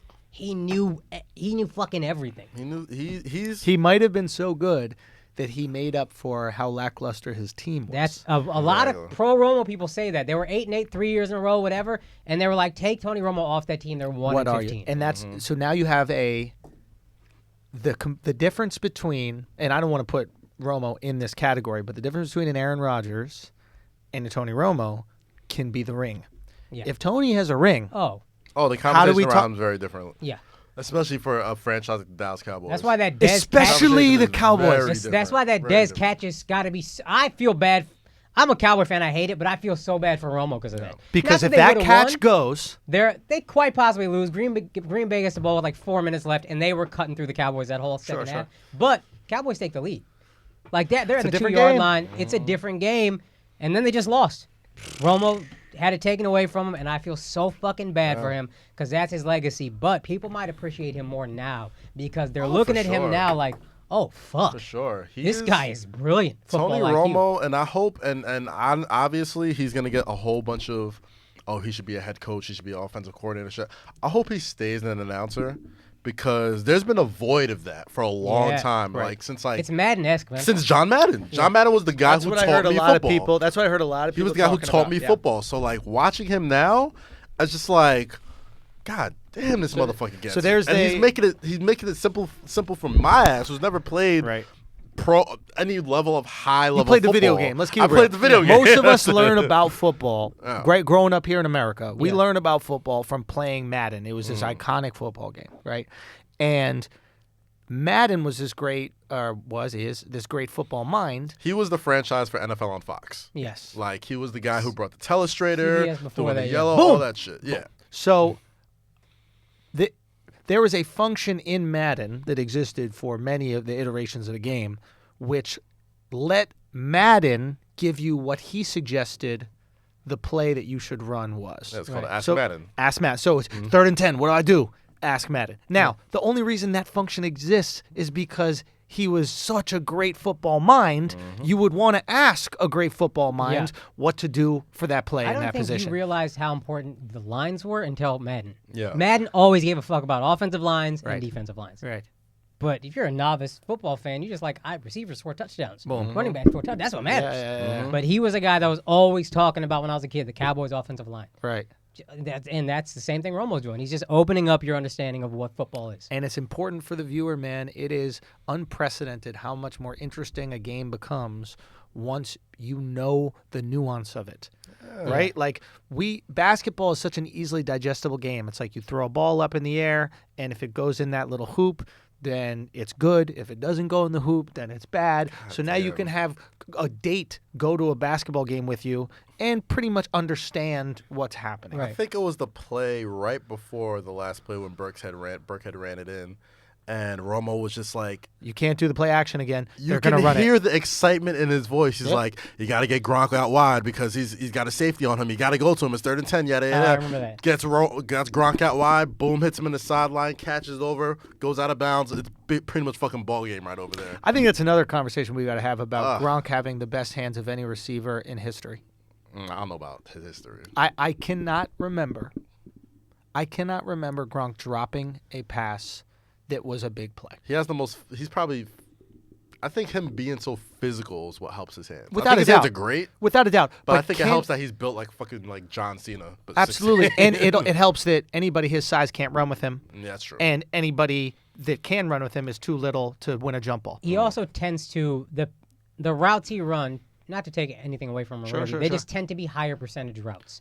Whereas he's not running 65 down the field on a fly route. Absolutely. Getting the ball thrown up to him. Absolutely. It's little 10, 7-yard outs or something like that. Absolutely. 20, 30, whatever, but nothing. A guy who catches like that with contact, it's never not contact, Yeah. right? We're not talking about Julio Jones who's going to break away. Right. You know, and Julio's got great hands too, and AB, great hands as well. But you have to put him on. Dude, the reliability up alone. there. Yeah, You just he's up throw the there. ball up. I have the utmost confidence that Yeah. Romo's coming. That Gronk is coming down with it. Right. I have more confidence that he's coming down with it than Julio if they're going up for a jump ball. Yeah. And is that because of the size discrepancy of the person that's guarding him? Maybe. And that is something we need to factor into the Brady conversation and segue into that. Brady has Belichick. Brady has Gronk. Brady has Belichick again. Like, Belichick means that much. Listen. And this is going to go into my conversation. And Put mind that- you, put I that take thought out there. I take no joy in saying this either. Like, we all say, well, Brady has Belichick, Brady has Gronk. Yo, Gronk and Belichick have Brady. It's not the other way around, bro. Like, it's been 18 years. Nobody in the history of sports, has had an 18-year championship window. Motherfucker, Jordan's championship window, 6 years. The Lakers, Kobe and Shaq, 3 years. Duncan? The Duncan, their 15, championship window was 16. maybe like 99, 2000, I think that's the first one. 99, 2000, but they were never like not in the Western Conference Finals like that. Yeah. Like they were in there a lot, but not as consistently as the Patriots to me. Right. Might be close. They might be the closest next to the Patriots. Not the Yankees. Like they have more championships, but like it comes and goes. Like they'll be hot for like 5 years. They and started fall playing off. baseball in the 1800s. Yeah, that too. And the one constant has always been Tom Brady. That motherfucker is the greatest athlete in the history of team sports. The greatest. Basically, the combo we're greater having than right Michael now Jordan. is Brady better than Jordan? Greater than You Michael. think that he's better than Jordan? I think he's had a greater career than Michael Jordan. Jordan And had then- Phil. Jordan had Phil. And I'll also say this. That Jordan- drive we can yesterday, talk about it. No, let's talk about it. That drive yesterday, it's in overtime. Patriots have 3rd and 10 in their own territory. You don't get this, you punt. Or 3rd and 9 maybe, completion. 3rd and 10, deep ball to Gronk. Another 3rd and 10, another completion. 3 3rd and 9, 3rd and 10s in a row. In overtime. In overtime. That's a low percentage play. To hit 3 in a row, like clockwork, that's worth something. Dog, and when the Edelman, entire world. Gronk. Yeah. Chris Hogan made a hell of a fucking catch. Too. Oh, We yeah. got to shout That out fucking Chris. one-handed That one-handed snatch. fucking snatch, man. And yeah, you could say like they get lucky, they get a lot of calls that go their way, but like, bro, you gotta be in that position to make. You create your own luck. He thread the knee. There's one pass to Gronk. It wasn't the one where he threw it up. It was the one where Gronk ran that. I think he lined up in the slot and he ran that little in, or I don't know what would it be called, a slant. It's like 5 yards out straight and then you slant up. I think a flag is what it's called. Flag, yeah, and basically the throw is in between the corners on his outside and then the probably the linebacker or safety. Yeah. The corner and the safety are supposed to squeeze him, essentially, on the throw. And he throws it. We're talking about Just threads the needle. half a foot window. The windows are this big. This big, catches it and literally falls in between the corner and the safe. And that's 3rd down and 10. If that's off by 6 feet, but if that's off by 6 inches in any direction, it's knocked by either the corner or the safety. And it's one of those things where it's like, maybe it's been so effortless that we're not giving him the credit he fucking deserves. We're not. Maybe he's so wildly unathletic looking that we're not giving him the credit he deserves. We have this vision of what an athlete looks like. Looks like. And you think of Tom Brady in those fucking combine videos running that shitty 40 with the baggy shirt, and you're like, this guy's not the greatest team athlete of all time. Yeah. He's not. You look at Michael Jordan and be like, oh yeah, he's got all the moments. He's dunking got the highlights. from the free throw line. He's got the dunking. He's got the sneakers. He's got all that shit. And trust me, I take no pleasure in saying anybody's greater. What's your argument? I got a good argument. I could take every argument you have for Jordan and tell you why Brady is more impressive. I'll be honest with you. 6-0 in the finals. Ready? All right. There's a lot of years. Tom Brady's bitch is hotter. Tom Brady got hotter bitches. Tom Brady get way better bitches than Jordan, yo. Tom Brady never been seen with a Juanita. Here's the thing. He got a Giselle, mother. How dare you disrespect Tom Brady with a Juanita? Jordan new piece is bad though. That Cuban model. She 50. You think Tom Brady gonna get divorced and then marry a 50-year-old woman? He waiting for Giselle's first daughter or some shit to get old enough. So, like I told you, I can't give it up to Brady yet because I know he has a scandal coming. Who gives a fuck? He's too clean. He has skated through all the scandals. No. So much he's gonna have an R. Kelly. He's gonna have something. He's gonna have a crazy one. All the gates. What's that to do with him as a football player? He got suspended for a whole year, came back, won a Super Bowl that year. So if he has, he skated through everything. If he has an R. Kelly scandal come out. Like an R. Kelly level scandal. Hold on, one second. The fact that he needs the R. Kelly scandal to be brought down to let you know he's the GOAT. Hold on. Alex, you're wearing a sweatshirt that says what? Keep that same energy. Now, who is the greatest musician of all time? Oh, shit. MJ. And did he ever have any scandals? Yeah, but nothing that was. He wasn't guilty. What you mean? Yo, this guy's like we had this conversation already. He deflated little kids' futures. We had this conversation already, man. All right, so dude had to put a glove on to keep the smell of babies' butts off of his fingers, bro. Nah, that's really just it. Give me a reason. I'm not gonna give it up because I know something's coming. Something's coming. Hold on. What does that have to do with him as a football player? Because the same way how we had to cancel R. Kelly because of this, like you can't give it up. I don't give a fuck what little boys Tom Brady fuck. That's the greatest quarterback of all time. Listen, he don't fuck him. He just kiss him on the mouth. That's it. He kisses him on the mouth with some tongue. What's up? It's different. That's love.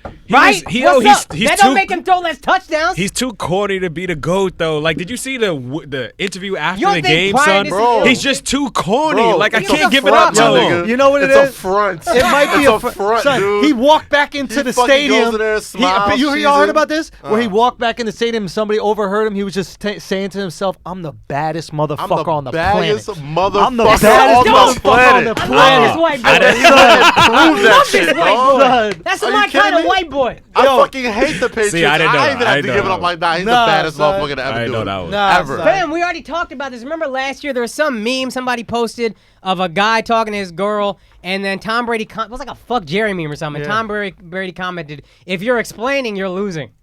That's it. If you explaining to your girl, you losing. He alpha.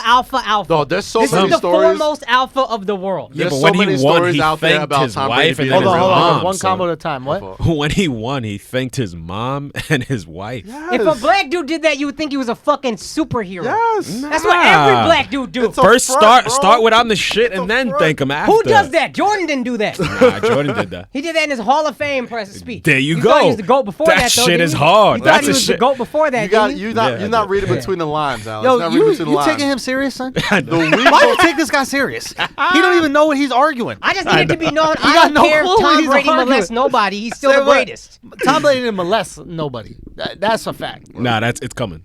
It's never I don't give a It's fuck. coming, I'm son. letting everybody know Why? right now. I Just don't remember, give a fuck. just remember, I said it first. That's it. What's coming? What Just- could he possibly it's do? coming. He wear That's Uggs. it. You're not gonna molest He's- nobody in fucking Uggs. It's He coming. is a Super Bowl winning face of the league who routinely sweeps shit under the rug with a supermodel wife from Boston. Do you think they're ever going to cancel him for anything Can ever? we just back up for 1 second? Never. He knocked up a girl and then broke up with her while she was pregnant, and then married a Victoria's Secret model. Not even a Victorian, the Victoria's If Secret. Tom Brady isn't the blackest quarterback, I don't know who the fuck is. This dude is the GOAT. Show some love, bro. Yo, this, Go, bro. This All one right, maybe knew I gotta Tom Brady- reevaluate. This He's one- the GOAT, bro. You got to give it up. I hated on Tom Brady Tom my Brady whole started life. bitches be tripping. I grew up a Jets He fan. started his shit. My baby mama bugging. I'm getting rid of this bitch. Give me one from Brazil. This one I knew Tom Brady was a real motherfucker. Is I remember the year they went 16-0. They lost thanks to the Giants, but some Pittsburgh Steelers cornerback was saying he's not that great. We're gonna beat him. Tom Brady's overrated. Whatever. Tom Brady goes on the radio. Is like, all right, we'll see what happens in the game. Throws the first 2 touchdowns on him. And then after the first touchdown, he runs up to him and starts talking shit in his face. No quarterback is doing that. Every other quarterback is like, yeah, talk is cheap. We'll see what happens, whatever. you. Throw a touchdown, maybe give a smug bitch-ass look. Tom Brady went in that motherfucker's face and started jawing It's a at him. front, dude. It's a like front. judge me by my game, not by my post game interviews. You judging him by the post game interviews. I just judge wanna him see by a what little he's saying Tekashi, during the son. game, yo. I just like that Tekashi shit. Just show Bro, me a no. little He something. is You're not Tekashi. reading between the lines. You gotta watch him during the game. He does I'm shit just missing. like what Akaash said. Yeah. He does shit where you're just like, oh nah, that's a savage motherfucker right there. Have you bro. have you ever seen him mic'd up? I don't think so. You gotta watch. You want to know why? Because it would destroy everybody's image of Tom Brady. Because he's How up many- in everybody's face How telling them many they times? ain't fucking shit. How many times do you see a black quarterback in the media getting fucking rang out? Like, oh my god, look at this guy. He can't compose himself on the sidelines. Yeah. The first thing that black athlete does all the time is show videos of Tom Brady flipping out on everybody on his fucking team. It's like, how come we don't come at Tom? Tom's been to 9 fucking Super Bowls. Right? Like he can do that shit. This is one thing in argument against Brady's greatness. Yeah. This dude on the ticket always talks about it. Brady has now played in 9 Super Bowls. He has played in his 18-year career more Super Bowls than he has road playoff games because they play in a dog shit division. So they are pretty much guaranteed 6 wins every year. The Jets have not been good in a half a century. The Bills have not been good since the early 90s. The Dolphins have not been good since the 70s. I have an argument for that. Yeah. So, and I still think Brady's the greatest, but that tends to get you a 1 or 2 seed, and you don't have to play many road playoff games. And the Patriots aren't great on the road. I did say I wouldn't pick them, but I wouldn't bet against the Patriots just because Mahomes was too young, I thought, to win it all. But he didn't play. He's played in 8 road playoff games in an 18-year career. Real quick, we should shout out Jim Kelly for overcoming cancer for the 4th time. Oh, word. Shout out to Jim Kelly, man. Yeah, I mean, that's pretty amazing. Yeah. Like Kelly the dude tough. couldn't win a Super Bowl in 4 tries. Damn, but somehow I was managed to trying to think beat of something you got there, though. cancer, Good for son. you. This Good for you. motherfucker. I couldn't figure it out. Sometimes you got to get the real wins that count. You know what I mean? Like, Give him 4. After he lost the 4 Super Bowls, like, God, come on, son. The guy was like, don't worry, I got you, bro. as long as you don't diagnose him with Emmitt Smith, he gonna be just fine. That's an inside football joke. Damn. That's a deep cut. Nah, so the division, right? Yeah. Like, that's to say, like, first off, the NFL has, like, This is the division argument. turned Just explain where we're going. saying that the reason why Brady's been there is because he hasn't played a lot of road playoff games because he plays in the shitty division. Right. The NFL has been built off of parity, right? The sun could shine on the dog's ass at least once a year. Like the fucking Jaguars were this close from being in the Super Bowl last year. Look at them now. You know what I'm saying? So it's like, to say that the division is whack, that's not a knock on the division. That's just because Tom Brady has made these motherfuckers look whack every fucking year, dude. Like, now, that's a valid every point, fucking but year. If Blake Bortles was this close from being a Super Bowl quarterback, what's the difference between Mark Sanchez from Tyrod Taylor, from Ryan Tannehill, from all these bum-ass quarterbacks who go to the Super Bowl, maybe not this year because Jared Goff's pretty good, but once a year. There's always at least one quarterback like goddamn like Joe Flacco. Joe Flacco was a motherfucking Super Bowl quarterback. Right. What does that really tell you about anything? You know what I'm saying? Tom Brady has just been bitching motherfuckers his entire That's valid, career. but he only plays them 2 games out of each team. He plays 2 games out of 16. So the Dolphins to be shitty for so long. You only play the Patriots 1/8 of your games. But that being said, they still do have to win. They still have to win. They still have to win in the playoffs, right? And winning is not easy. And you're not going to play at home in the Super Bowl ever, Right. right? So, or rarely, right? That's pure luck if you are going to do that. So That's valid too. So The Super Bowl is a road game. At the end of the day, the Super Bowl is a road game, and you're going to have to beat the best team from this other division, who might have way more competition. But they still got to beat that team, right? And he's pretty exceptional at doing that. Yeah, and you know what's crazy? Actually, every one of their Super Bowls has been decided by the final possession, pretty much. Which is insane that he's 5-3. Yeah. Given the circumstances. He's a handful of plays from being 8-0. Son, we're talking about a missed field goal. We're talking about David Tyree not catching a fucking football off his helmet. Yeah. Like, this is... Now, granted, he's going to have some plays as well. Yeah. The Tyree thing is the one luck thing. I think the Eagles outplayed them last year, which I hate to admit. I thought the Eagles deserved that win. Okay. The specials, a fucking great play, all that. And then the Giants, last second drive, but I was just like, they just make the Patriots look not like the Patriots. Yeah. That's just what they did. Yeah. And that's the only way to beat them. Tom Brady 0-3 against the NFC East in the Super Bowl. Isn't that crazy? Why is that? That's all his losses. I don't know. I mean, I think he just went up against good defensive lines, and this could be Cold weather, interesting maybe? I don't for the know. Rams. But the Super Bowl is going to be where the Super Bowl is. I don't know. No. Maybe those teams are just used to. So I don't those know. teams, what all of them had in common, this is something my boy Pete brought up, is all of them get pressure with just their front four. And that seems to be something that, now I said this about the Chargers, and he ate their ass for like it was nothing, but that seems to be something that can give Brady trouble. I think it gives any quarterback trouble. Yeah, but especially, you don't need to just hang everybody back. Your front four gets pressure. Right. The Eagles had 8 great defensive linemen just rotating. Right. So they're always fresh. Right. Giants had Strahan, OCU Manura, Justin Tuck, and whoever the fuck else they needed. Yeah. The NASCAR package. Yeah. Remember that? Yeah. No, that is a great point. And then the you get Rams to have that. and if you get to They sit do. people back, you actually get those linebackers can kind of place themselves in position to stop those quick 5-yard outs that they eat on all fucking game long. Right. That is very interesting. But if you can't get any push on that defensive line, you're fucked. No. Brady's going to eat you alive. You know who I think the Super Bowl is going to come down to is Sue. If what is his name? Damakung Su. Damakung Damakung Su. If Damakung. The end is silent. Oh, so it's Damakung Su. If Damakung Is Su. that Nigerian? I think it's Cameroonian.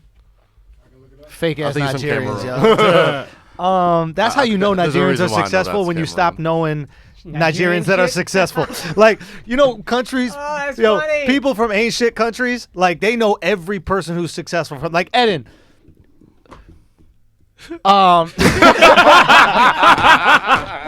He's like, where are you from again? Ed is from Nicaragua.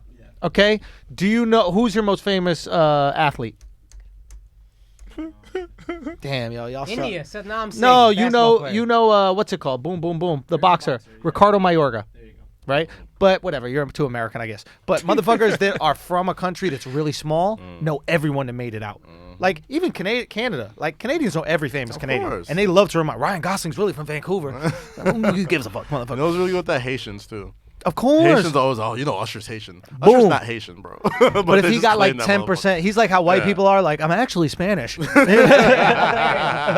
that's how many successful Nigerians are now. Y'all lost count. but he's not Nigerian. He's not. I'm pretty sure it's from Cameroon. We wouldn't Most know. probably. I know for a fact. All right, fact. Fine. I Anyway. won't say why. Brady. Wait, you want to say what? No, okay. You want to deal with that Cameroonian smoke. I really do not. So I think Sue didn't have a great year, but all of a sudden in the playoffs, he just started tearing All that everything matters. up. And it seemed like, again, dude from the ticket has a theory. Wade Phillips, the defensive coordinator, told Sue, just don't Take it worry. easy. Don't We're gonna worry be about fine. it Till the playoffs. Save it. Now he had 2 great games, and then he gets a week off, and then he gets the Super Bowl. It's on. So if that's what it was, and he's rested and ready, and he can raise hell with Aaron Donald, who I assume is just going to do what he always does, that could fuck Brady up. Yeah. I don't know who I'm rooting for in this game, which is weird for me. Normally I have one very clear, like I want them to win. I want neither of them to win in a weird way. Yeah, I'm still never gonna root for Tom Brady. I'll say Let's keep it very Boston clear. had the craziest, for as much as they bitch and moan about having bad luck, they have the craziest string of sports luck any of us will ever see. Fucking hell. But at least they know and love sports. LA, 10% of you know and love sports and act like the whole city knows and loves sports. Yes. 90% of you are never going to make it actors. Y'all love sports like women love their new friend. Do you know how like a bitch will meet a ain't girl no last. in yoga and she's Yeah. like, she's my best friend. Yeah. What's your name? I hate those Claire. bitches, yo. Oh, it's Claire. Yeah, Claire's my best friend. I can't limit. Let me finish each other's sentences. Son, YG don't know 4 players on the Rams. YG up there You know dancing and Marcus shit. Peters because they know the same gang members. That's it. That's very Yeah, you factuals. know Marky Mark or whatever his name was on the streets. Nah, fuck that. Oh None of them my know God. jack shit, and they're all celebrating and whatever. Do your fucking thing. But at least two things. One, at least Boston loves their teams, Yeah. and 2, at least they know them. Right. Even these ugly Boston chicks up there know the players on the team. Dude, that's a sports culture over there. I couldn't. If Julian Edelman could walk in right now, I wouldn't No know clue. who he is. How about you, Chris Hogan? I don't know. I don't- You're one of the white guys Tom Son, Brady throws. we got no I would fucking think he clip. was a No fucking fucking idea. barista. I'd be like, you're a barista in good shape. That's why I feel so bad about, like, you ever see those viral videos where it's like, oh, it's like fucking, I don't know, like Nick Foles working undercover in a fucking store. Yeah. And he's like selling the jerseys. Like, dude, nobody knows who the fuck NFL players look like. Bro, at all, that bro. is white privilege, bro. Is that you could be a multiple Super Bowl champion and not get pussy off of it. You got to prove. No, come back to us. I'll show you the rings. I'll show you the No, rings. I could walk around, just walk around in the city during NBA draft week. And get some sort of residual pussy just for being tall and black. And it's like, oh, yeah, I know him. He Bro, played for every MVP summer candidate league. for the Swear to Rockets. God. Son, it's so funny. Whenever I'm in Vegas, there's all these dudes that clearly are there to get the residual pussy. Like, you're not on a team, bro. Your knees are touching when you walk. We know for a fact, but these girls at the club have got no clue. No fucking clue. Tall black guy, meal ticket. Yeah. Facts. Super facts. I Anyway. hope it never changes. So we're saying Brady is better than Jordan. I don't even know if think I can Brady go is there the- yet. he's But the there's greatest. I a think you got a case. son. This just for the fact, the longevity alone. Yeah. Then on top of that, what do you want to do? You want to do stats? Brady owns all the stats. Do you want to do rings? Brady owns all the rings.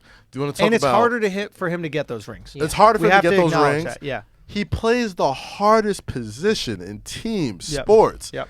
NFL quarterback. There's no position in every team sport that is harder than playing an NFL quarterback. And he has done it as good, better than anybody has for the past 18 years. And at 41 years old, at the very bare minimum, you could say, what was Jordan doing at age 40? What was Tom Brady doing at age 40? And the conversation could end right fucking That's there. it. It's over. It's absolutely over. And you can't even use the Belichick argument because, like you said earlier, Jordan had Phil. Jordan did have Phil. Jordan had Phil. And let's not forget, Phil brought their ass very close to another ring without Jordan. Here's the thing, and Game that's 6 of the another conference thing. semis with their best player is Scottie Pippen. Very close. Second best player is Tony Kukoc. Only because the Knicks balled out that one year. That's the only reason why they go to the finals. That one season that they balled out. But the one thing is, okay, people can say, oh, well, Jordan never lost in the championship. He went 6-0 in the finals. I'm like, all right, let's do the math.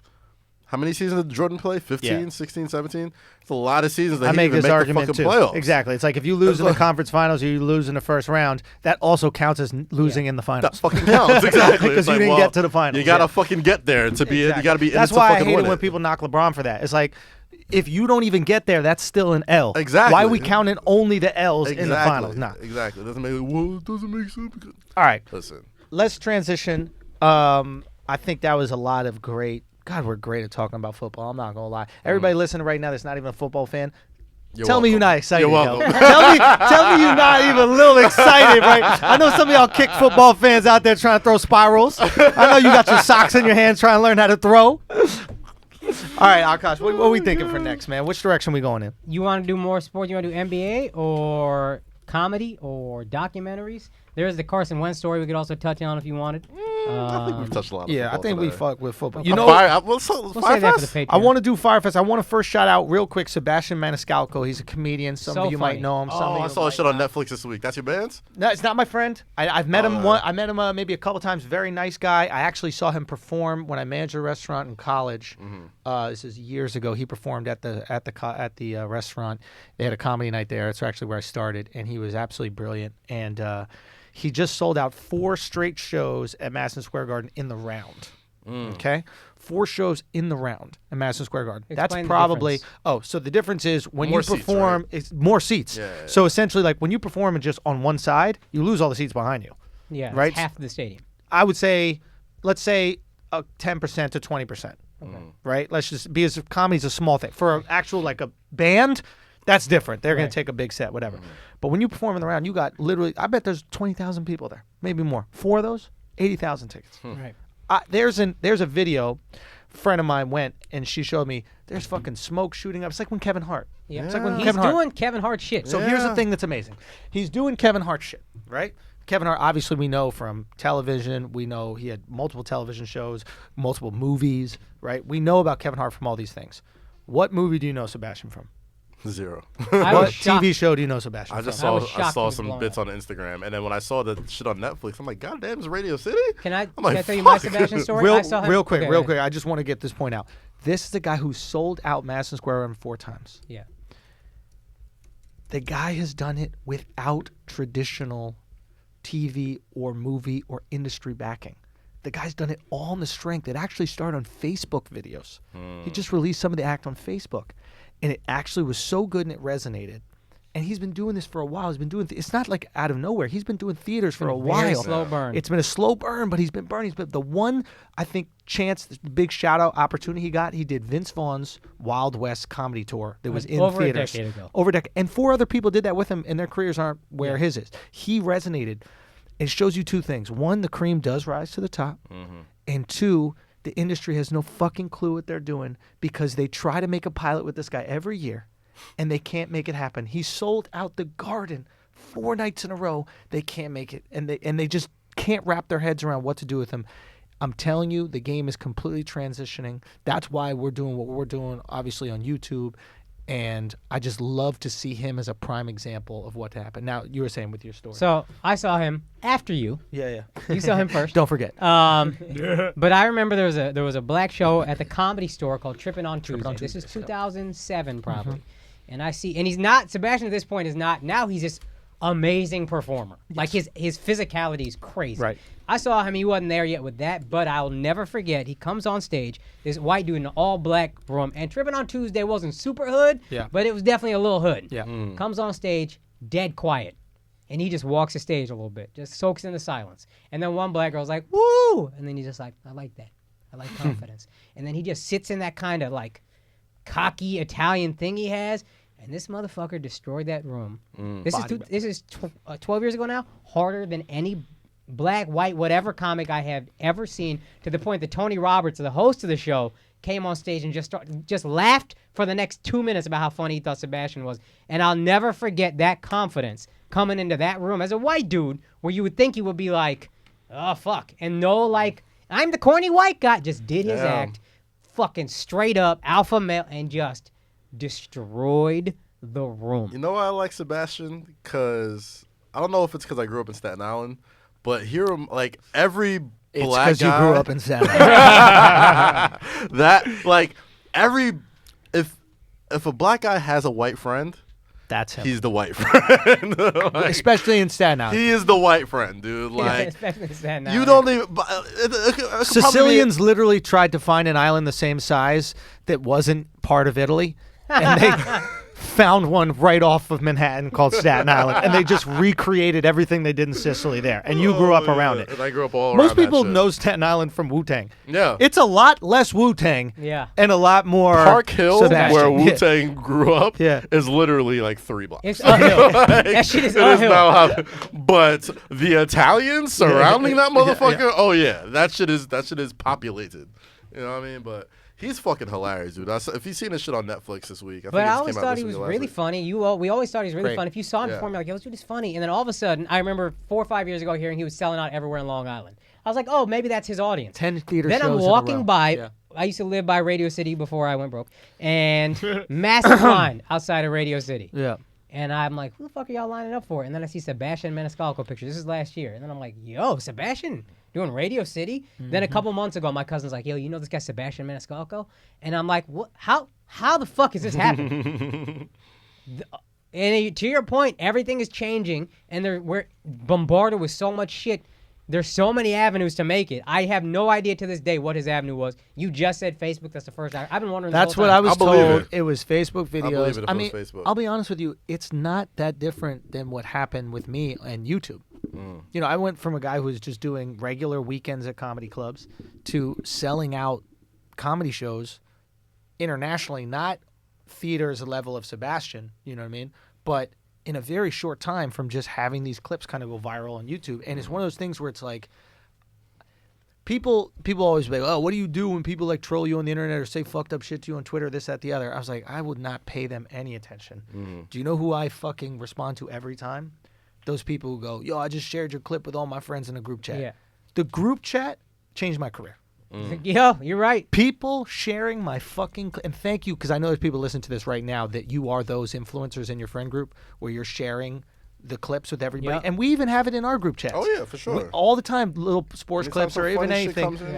Yo, that shit, has it made Sebastian sell out Madison Square Garden 4 times? You know, it's made my career, made me do what I have been able to do, etc. You know, with views from the Sis coming out in March and the YouTube and everything that we've been doing. I cannot tell you how this shit is driven by people and not the industry. Yeah. Those execs do not have the power that they used to have. It's just like music. And I was telling motherfuckers this like Baby 5, Bladder, 6 years Akaash, ago. Go. Baby Bladder. I was telling the people this 5, 6 years ago, dog. Like, I've sat in these meetings. One, they're not that smart. 2, a lot of them are sitting around figuring out, oh, this shit is popping. We need to hop on that, or instead of what's next. Yeah, like they don't know what's next. They wait for us to pop. Yes. And then they hop on the backs. They're not pushing the culture. They're not pushing it. Do you think person who's listening to this that's trying to make their career pop, musician, actor, comedian, whatever, do you think that these people are looking for unknowns and it's like, hey, we're gonna make this person popping. We're gonna make this person a star. No. They're waiting for you to get popping on your own. And then they want to take a piece. So they can save their own jobs, and they can take a piece of what you got. You know what I'm saying? I know it takes a lot of balls to just, like, trust yourself and trust the process and be like, listen, like, I've seen it happen way too many times to not be like, hey, man, if you got some shit that's working for you, do it. Do that shit, bro. Because they're not making money like they used to. No. Back in the day, they'd be making so much money that they would take chances on artists. Yeah. Right? They'd be like, oh, I think we could do something with him. They're like, oh, this worked. Let's make 5 more of those. Boom, right? You know what I mean? But now, they're penny pinching so hard because not only music, comedy, and TV, all that kind of stuff. stuff. All forms of entertainment. Everything, because the power is really going back to us. We could create a fucking Patreon the size of our Patreon without the execs. Just straight to the people. We could create this podcast. We could do these things, right? So now that they're penny pinching, they can't take those risks no more. Nah. They got to go, oh, you sold out the Garden 4 times? I think we can make a show with you. Oh, you think? Oh, you think when I got 80,000 people to come out in 2 days that you can? Fuck yourself. People might. Do you think people might like the product I'm putting out? They're gonna try and convince you to let them get a piece of your pie. Let us help you and make it seem like it's good for you, bro. It's some cases it might be. Some cases it might be. Some cases they will bend over backwards and give you all types of fucking percentages and free fucking producer, all that type of shit, whatever. In some cases, you might get lucky. They will bend to your will. A lot of times, they're just trying to cover Make their them own bend. ass. Make them fucking bend. That's what I said. It's crazy. I just heard about Sebastian today, and yeah, his friend. His friend was telling him. Yeah, like I was just surprised because I've never even heard his name before. Yeah. And then I was like, oh, who's this? Some young new comic or whatever. He's like, nah, I think he's like 40s, mid 40s. I was like, why are you listening to him? I was like, nah, he's the dude right now. I'm like, yo, this is like reminds me of like Dane Cook-esque, but he's actually like this guy got the juice right. He's Like, that's what's up. I don't want to compare him to like Dice Clay or something like that, but like because he's not as like he's not like a gimmick, polarizing. You know what I'm saying? Yeah. Like you could tell he's just being himself. Well, More so, he's not as blue. Yeah, and he's Right. not. Dice was very blue, and he was saying things that would possibly offend people. You're not going to be offended at. Yeah. He's not taking any stands on anything. Right. Exactly. And sometimes, Which I like. exactly, It's refreshing. Sometimes we need that. As much as like my comedy, your comedy is about taking stands and fucked up hard to handle stands. There is, at the end of the day, like people like just listening to fun music. They like Smile Bitches vibes, bro. Like he's a my vibe. gosh. He's a fun vibe. Like you could with Sebastian. The reason why he's selling all these tickets is because the whole family goes. Yeah. That's a great point. Same thing with Seinfeld. Like Seinfeld don't sell one ticket. Seinfeld's so weird. your parents, the kids. That's 4 tickets. It's Kevin so Hart. weird. Does he Kevin curse? Hart, same thing. Kevin Hart, the whole Whole family. family He goes. doesn't curse, clean, right? Clean. Yo, I was watching Barely. this shit, and it felt like I was like watching some fucking like dirty like So that's the cursing thing. comic. And the more I'm listening, I'm like, this motherfucker's So not that's the really thing. Like cursing either. there are Like, comics that like how? try to be clean, Yeah. and you can tell that their material sucks because they're trying. Yeah. And then there are comics that just are naturally funny without cursing. It's not they're not trying to do it that way. Brian Regan is like that. Ryan Hamilton is like that. These are comics. They're just naturally clean people. So when they do their comedy, that's the way it comes across. And you never know if they're working clean or not. It's always like, oh shit, yeah, I guess he is. yeah. That seems to be right. I also think part of the selling is, yeah, you can take the whole family, and that's probably more the point, but I also thought, because I had a comic friend who was like, Sebastian, very funny, gifted, blah, blah, blah, but I just hate that he doesn't take any stands. Right. And I'm like, bruh, I think people in general don't give a fuck what comedians think about stuff, which is I a disagree. discredit to what we do. Yep. But I think, generally speaking, it's like every comic taking a fucking stand. I'm so tired of this. I just watched one human being not taking a stand on something. I disagree with it, and that's not for self-preservation, but I disagree. And I was talking to Hafiz about this on his podcast, the Roommates podcast. When will that episode be? At March, right? But we were talking about this earlier. I think the reason why, I think 2 things. I think the reason why comics get so much scrutiny and like musicians don't, and all these other like painters and all these other artists don't, is they know our power. And I think they know how much people value what we say, and they know that comedy is the perfect Trojan horse to get it in someone's soul. Like, we were raised, whether we like it or not, with concepts from Chris Rock. Oh, I absolutely was. They I wrote a whole fucking essay about that shit in college. Like, what was it about? Just about like how Chris Rock Curated. he was the main focus, but I was talking about how stand-up comedians are the modern day philosophers. Without a doubt. Whereas, a guy like Chris Rock has taught me more about taxes and relationships and race than any textbook really has. You know what I'm saying? And the reason why, to follow up your point, comedians have much more power than musicians is because you got to kind of speak the language of a musician to understand the language of a musician. So, and that's not a really easy thing. It could be done, but it's not really an easy thing. So, cause sometimes you're singing something and you kind of get hypnotized in like lyrics and rhythm and all that type of shit. And sometimes you can just enjoy the song and not really care And about lyrics the message. can be super abstract. Comedy has to be concrete. Comedy is in your That's face. true. It is words. That's valid. It is a speech. And when you're laughing, there is a cosign to that. It doesn't necessarily mean you agree, but you're accepting these ideas, right? Like right now, whether we like it or not, in our heads, every single one of us is, why don't you just make bullets expensive? Yeah. That's in our exactly. head. Chris put that in our head, right? Like, there's so many bits that we can look Black back. people versus niggas. Son, Fucking. How old is 15 really from How old's Chappelle? 15 really? Right? Like, there's bits that are literally, I mean, countless Patrice bits that Akaash and I, Oh. and I'm sure you listen to Patrice at all, but like, that I resonate test with every us. relationship with Elephant in the Room. I'm perfect. like, if we can't laugh at Elephant in the Room, this isn't gonna work. Son, the bit about when the girl's talking on the phone forever, you are raping my time. You know how often I'll be on the phone with a girl like, you are, like I roll the eyes back like, you really raping my time, man. So my point is like, Shorty I think watched the Harassment Day for the first time. Amazing. Yeah. You got some nice titty meat. And the best laugh I've seen. Yo, but the thing is, like, Jesus. I think they might not even realize why they're afraid of us or why they fear us, but it's because we have this power to use comedy to get ideas not only in your head, in your heart. They affect the way you live and operate around the world. Like you said, it's like you learn about relationships and stuff through us because that laughter is the best.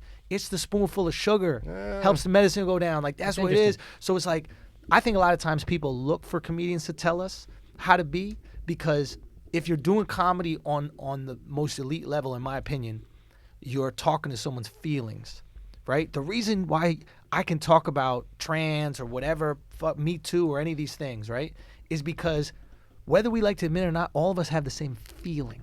We wake up and we feel something, right? They're like, we need to have 40 different genders, right? And all of us go, we really need 40 different genders. And then we pretend to feel the way our group feels so that we can stay within the group and have a community. But our inside feeling, our 99% of us all have the same inside feelings. So if you can tap into those feelings, harassment day, right? That's a feeling we all have, right? The bullet shit, that's a feeling we all have. If you can tap into that. Not just harass you, just, hey, nice titty right there. Like, everyone relates to that. Son, it's like, when you can't comment on what's in front of Bro. He had some shit about how men are just cool. Men are just cool. Like, if a guy, what do you say, if a waiter brings you onions at a restaurant, you want onions on your burger, women are just think it's some conspiracy. These wretched onions. And then a guy just like, you see this? Huh? Huh? Yeah. So it's like these things touch us at our core. Yeah. And then if you can give someone explanation for their feelings that they haven't articulated themselves, now you're ready to lead. Of course. And the greats, I think what Sebastian's done is talks about the feelings we all share. And I think a Patrice or a Chris Rock gives you an explanation for the feelings that we have, but we couldn't articulate. Breaks my heart so bad, man. Like, that dude would have been the biggest shit on the planet. Patrice would have been very important in the last 10 years. Absolutely. I do think him being gone makes us appreciate him, and also especially things now. had to get so ridiculous that we had to start to bring it back the other way. Especially and with now. Patrice there, I don't know if it would have gotten so ridiculous. He might have nipped that shit. That's very true. That's very true. He might have been so good at what he did that we never would have got to the super PC world that we're kind of in now. Like, if you go and watch some of his stand-up shit now, that shit hits harder way more. That shit hits harder now than it did back then because of the climate we're in. Bro, I'm telling you, it's just the after best. he died, Mr. P came out, which was after Elephant in the Room. It's an album. Download that. It's the best. So many bits. Best reparations bit I've heard probably ever. Definitely best black woman, white woman bit I've ever heard in my life. Oh, that's great. Yeah, I mean, it's unreal. So he's just got so many fucking great. And the thing is like, I can't wait for y'all to see views from the Sis when it comes out in March. But like, I'll specifically talk about these topics that you're not supposed to talk about and take opinions you're not supposed to have, right? And it shows you the power of comedy, because you'll see the exact people that I'm talking about in the audience laughing at the joke. That's the power. If you just tried to tell somebody in these communities something, if you were just, this is how I feel, you should take this information, they'll disagree with you. But when you bring it with some levity and laughs, it just makes it consumable, man. And that is why, in my opinion, real talk, that's why I think they fear us, bro. I think that's why we're so dangerous, is because of our power. That's just my little 2 cents. Man. All right, what else? Cardi B Super Bowl or FYRE Fest? I'm down for FYRE Fest, unless you have a Talk Cardi FYRE B. Fest. All right, let's talk FYRE Fest. We have 3 very different. I feel like we all have like a weird connection to FYRE Fest somehow. Okay. So let's Ja Rule. Yeah. So explain FYRE Fest real quick. Okay. All right. So for everybody that and just understand the context. All Give us a little so if you guys haven't watched like Netflix or Hulu this week, they both dropped 2 different documentaries about the same failed festival called FYRE Fest, which was supposed to be a high luxury music event with a bunch of powerful A-list celebrities and artists that was supposed to be the launch for what is basically the Uber of booking artists, right? Yes. Which was FYRE, the name of the app, right? Yes. So I wouldn't even say A-list celebrities. I would say A-list social media influencers. Social media influeers. There you go. Wait, but they had A-list artists booked. Like no. So the FYRE app was actually to book artists. Yes. Okay. No. The festival. But for the actual festival, there was good music was supposed to be there. Migos, Blink 182, Major Lazer, all these bands. Not Diplo. One of those. Whatever. Anyway, doesn't matter. So 2 very different docs came out this week on Hulu and Netflix. Did you watch both? I watched both. We only watched the Netflix one. Yeah. Alex as well. Did you get to watch it? Yeah, I watched it on Netflix. Okay, so let's talk try to about the focus Netflix on one. Netflix. Yeah. All right, I'm curious to know how different the Hulu one is, just a little bit. The Hulu one is different because it's a lot more humorous. They kind of they take and they also have what's the name? Billy. He's in the doc, Oh, so like shit. he's sitting there like getting interviewed about the shit. Wow. So, and he got paid for it. So that's the only big difference, and it was a little bit more humorous. It was kind of more lighthearted. It was much more of a just the scope of how social media influencers could really make you believe anything. Right. But the Netflix documentary was a little bit more hard hitting because it got into the meat and potatoes of why this shit went wrong And who it hurt. Yeah. Exactly. Hulu, man, they really blew it. It was. I mean, they're both pretty entertaining. We're all going to gravitate toward the heartbreaking, emotional. Hulu is Absolutely. just Hulu You play with the This was your heartstrings. chance. If you made a better documentary than Netflix, Now we talking. now we're talking about Hulu. Yeah. The only reason Good why people watched the Hulu one because it came out first. And Hulu like low key dropped it a few days They had before to on purpose. because they knew the Netflix one was gonna slap. And Yeah, they yeah. got the real dirt. They got the Yeah. real Hulu. people that was fucking pulling the strings. That All right. was telling them like, so hey, bust this it was down for the happening. Netflix.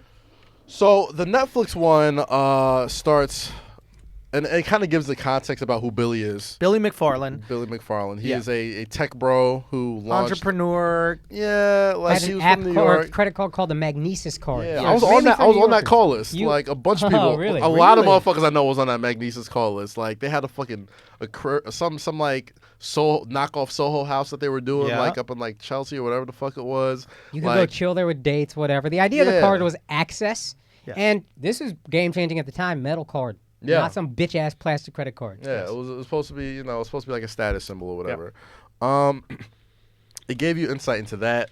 It also gave you insight into, his relationship with Ja Rule and like how that whole thing turned into, let's turn this app idea, which on paper seems like a pretty good Great idea. You know what I mean? Like you could see how somebody who Let me tell you on the front looks like has a lot of money could be like, Yeah. I'll trust this guy. Yeah, this looks like it's gonna The be the idea next of the fucking app- Uber. The idea of the app is a bunch of artists just have profiles, Right. and then you just contact them directly for bookings. You don't go through agents. You go through whoever. Hey, I'm on this app. Here's all these artists.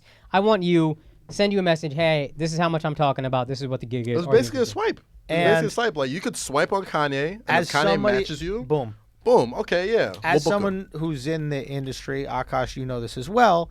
There are people that reach out to us all the time and go, "How can I book you?" Matter of fact, you probably experienced this Yeah. through Duce. We Yeah, would yeah. love to have Duce. Blah And blah it's blah. usually bullshit offers for And- me at least. Indians, I'll pay you $40. Regardless, the point to being, Minnesota. right? So, but the point being is like they're reaching out to you personally for a gig. Yeah. Right.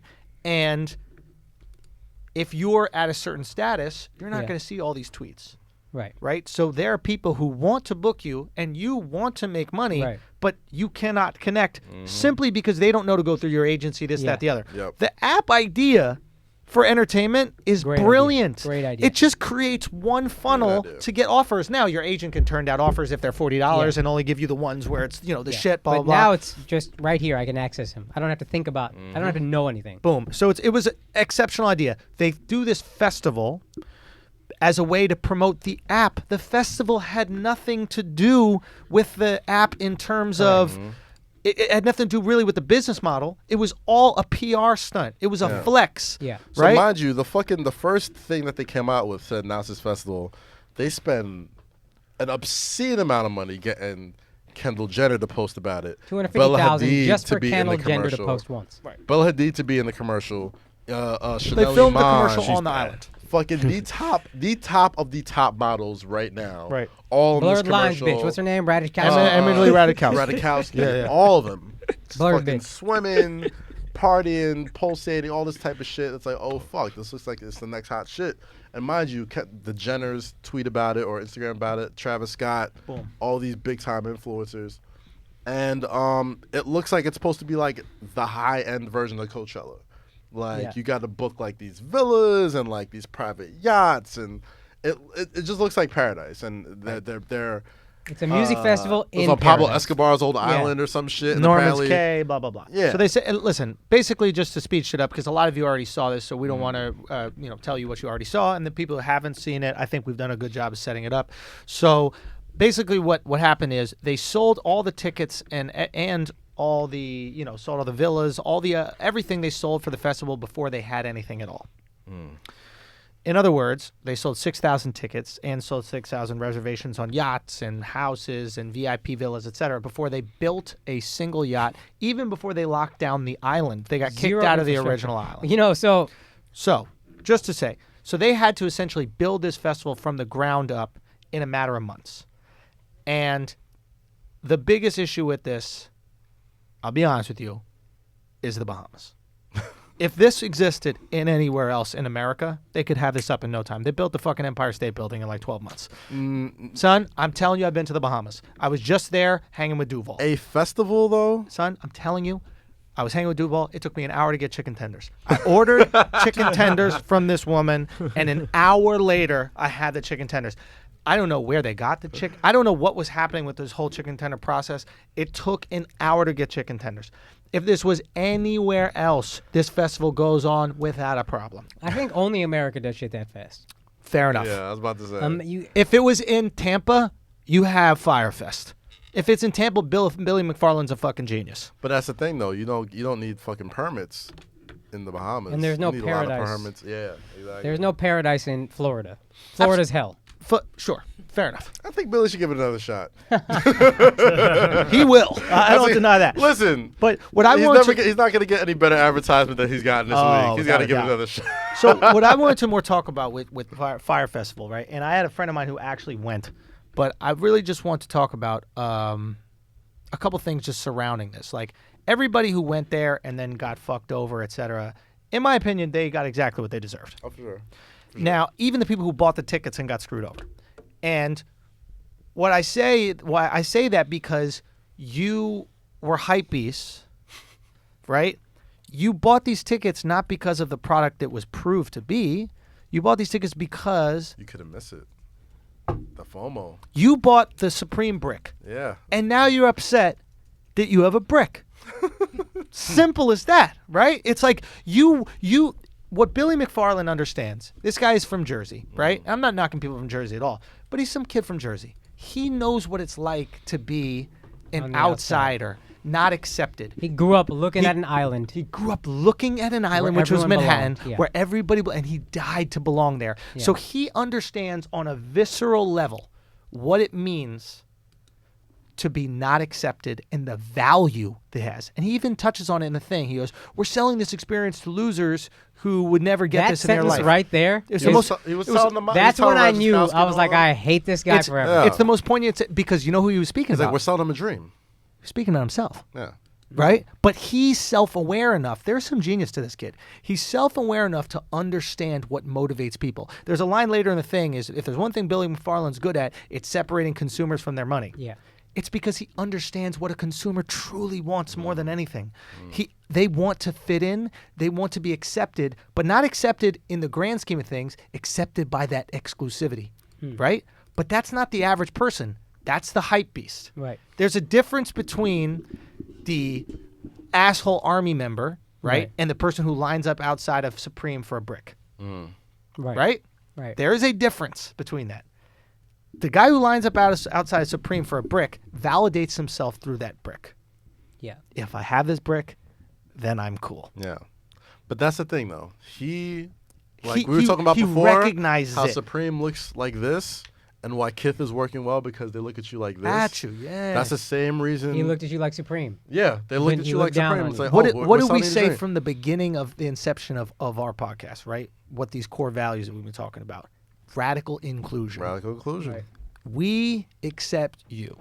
Yeah. We want you to feel part of something that is bigger than just yourself. When I'm in Indiana, I don't want no fucking... if I'm in Indiana and people saying they're trying to take my head off in Indiana, I know I got 5 asshole army members in Indiana. It's like, yo, you're cool. Just roll with us. For sure. That's the difference between what we've created and, to be honest, what Kivin created, what other people who really understand community are creating, and this guy, Duce, right? Same shit. It's like, you guys understand the importance of community. This guy That's why we popped off. The reason why we popped off right in the middle of M2 closing, Pink Elephant, every big fucking club venue in New York City, like, all shut down within, like, that summer. and we had no place to party. And not only that, we didn't like fucking going in there and having to buy a table and having champagne bottles and the sparklers and all that bullshit. I remember Kaz, you put up on IG like the iPhone Note where you had the idea for that's at literally the time Hennypalooza, and it was just a very simple. Hey, everybody, just come party and not worry about all the bullshit. Yeah, that's all it was. It's amazing. To use your term, it is radical inclusion. To use Of the Burning Man term. It's so this is what fucking, and I really love about it. I've always been complimentary to you about what you guys have done with Duce, but like when I see these communities that understand how to do it on a raw level, right? People, how different the value system is, right? Like people that are in the asshole army, right? People who fuck with us, they don't care if someone else walking down the street doesn't know what keeping it tight is and throwing up the asshole is. We prefer it. They don't care. They don't care if you read a Flagrant 2 shirt and have no clue what the fuck it is. We don't care. We're in this because it's something we built created. together and we want. And if no one else knows, we don't give a fuck. FYRE Fest only has value if other people desire to be a part of it. Right. You're not living for yourself and for your brothers and your community. You're not doing this party Duce that started in a fucking basement, right? Because y'all want to party together, right? You're doing it so that other people can look at you, which would be the exact opposite reason. They sold 6,000 tickets for a festival? Son. That's not a good festival. I mean, they sold it out in a second. No, I mean, absolutely, but I mean, like, dude, if you're running a festival for the first time, like, I mean, like, what? If you're trying to be the next Coachella does what, like 40,000? Bro, they fucking kill it. 50,000 people? They fucking kill it. Panorama. But here's the thing with this, right? All Bonnaroo, those people, all these are tens of thousands of people. Here's the problem with Hypebeast, right? And this is why you can't sustain models like this. And this is why he has to jump from business venture to business venture. He's got to keep on jumping. Right. The only thing these people care about is other people thinking they're cool. Right. Right? The people that attend a FYRE Fest. Other people thinking they're cool for being a FYRE Fest, right? So if you're worried about other people thinking you're cool, the second FYRE Fest stops being cool, guess where these people stop going? FYRE Fest. Yeah. Because they're seeking the cool. When you build something insulated within yourselves, when you build a community, That never goes away. They it grow grows. with you. They want to grow with you. It fucking grows like a fungus, man. Yeah. It's insane what it can be. So if you remember in that documentary, when everything's going to shit and people are coming to the island, the first thing he says is, "Oh fuck, our influencers are here. We got to go get them in the house." Everything's going to shit. He's like, "We got to take care of the influencers first. We got to take care of these guys because these people have the following and they're gonna get the word out and yada yada yada. And we got to make sure that they're good." You know what I'm saying? And I know you're talking about your friend was there or whatever, and apparently We're going to call him. he had a decent time, right? Like, it wasn't... Well, he's going to tell us how crazy it was. But All right, well, yeah. Was He was the might one have on had the his boat? own time. Oh, that was your boy. I had someone who worked. He was the one that was on the... yeah. Oh, okay. It was the nightmare that they said it was on Netflix. Apparently, well, he was on the Hulu doc. Yeah. Yo, I never seen Eden without facial hair, son. I don't like it, bro. I did have Bro, I you did have to do see a double his check chin? with This you, guy bro. got a real alpha. You got the me, myself, and I chin, bro. You got the butt chin. You got the Brady that's chin. a man That's chin a right Brady there, chin. bro. That's what that is. That's Holy shit. You could rest the whole dick on that thing right there like a cigar. You ever seen the little cigar tray? That's what you got. Okay. But yeah, that's something that I thought was so poignant. It's just about the documentary. It's like there are these people that you can manipulate. You can manipulate a certain type of person with the desire to be cool and to be part of Oh, something. and I'll hype beast on some sneakers for sure. But there's a Absolutely. point at which, and there was Supreme. It's that kind of thing where it's like Cass said, you just feel like they're just looking down on you. Where I'm like, on principle, no, fuck you. Yeah. But you're not hype beasting on sneakers, Akaash. You are buying sneakers that fit with your identity already. Fair enough. If some kids start wearing these like dad shoes, Yeah, I'm not wearing Air those. Monarchs are the perfect example. That- They took go. fucking Air Monarchs and started luxing them out and shit. Like, What's that Air Monarch? it's it's the dad it's sneaker. the It's a Pete- traditional. what's the Seahawks coach Let me get name? that, yeah. Pete Carroll. It's the Pete Carroll sneaker. It's the dad sneaker. Anybody with autism Oh, over there you 30 wears those sneakers. And then, like, for a while, this was like Complex's thing. Like, they would throw this on their website, like, as a joke. Like, oh, Quick Strike, Air Monarchs, yada, yada. As a joke. $50, you can get them at any fucking bullshit $1.50 department store. now. Dog, not only that, now they're fucking luxing them out. There's like fucking patent leather ones. Not these. But, like, I think if you go to, I forgot which one it is, but type Air Monarch like 2018 or whatever. There's like brand new fucking like all these fucking colorways now for like $200. Yeah. $300. There's one all black leather one that just came out that looks fucking ridiculous, and that is hypebeast culture. Right. Like that is. That's the referee sneaker. That's a basketball. Every basketball referee has a black Monarch. Oh fuck is this shit? Doesn't matter. So, yeah, but you get the idea. Fuck.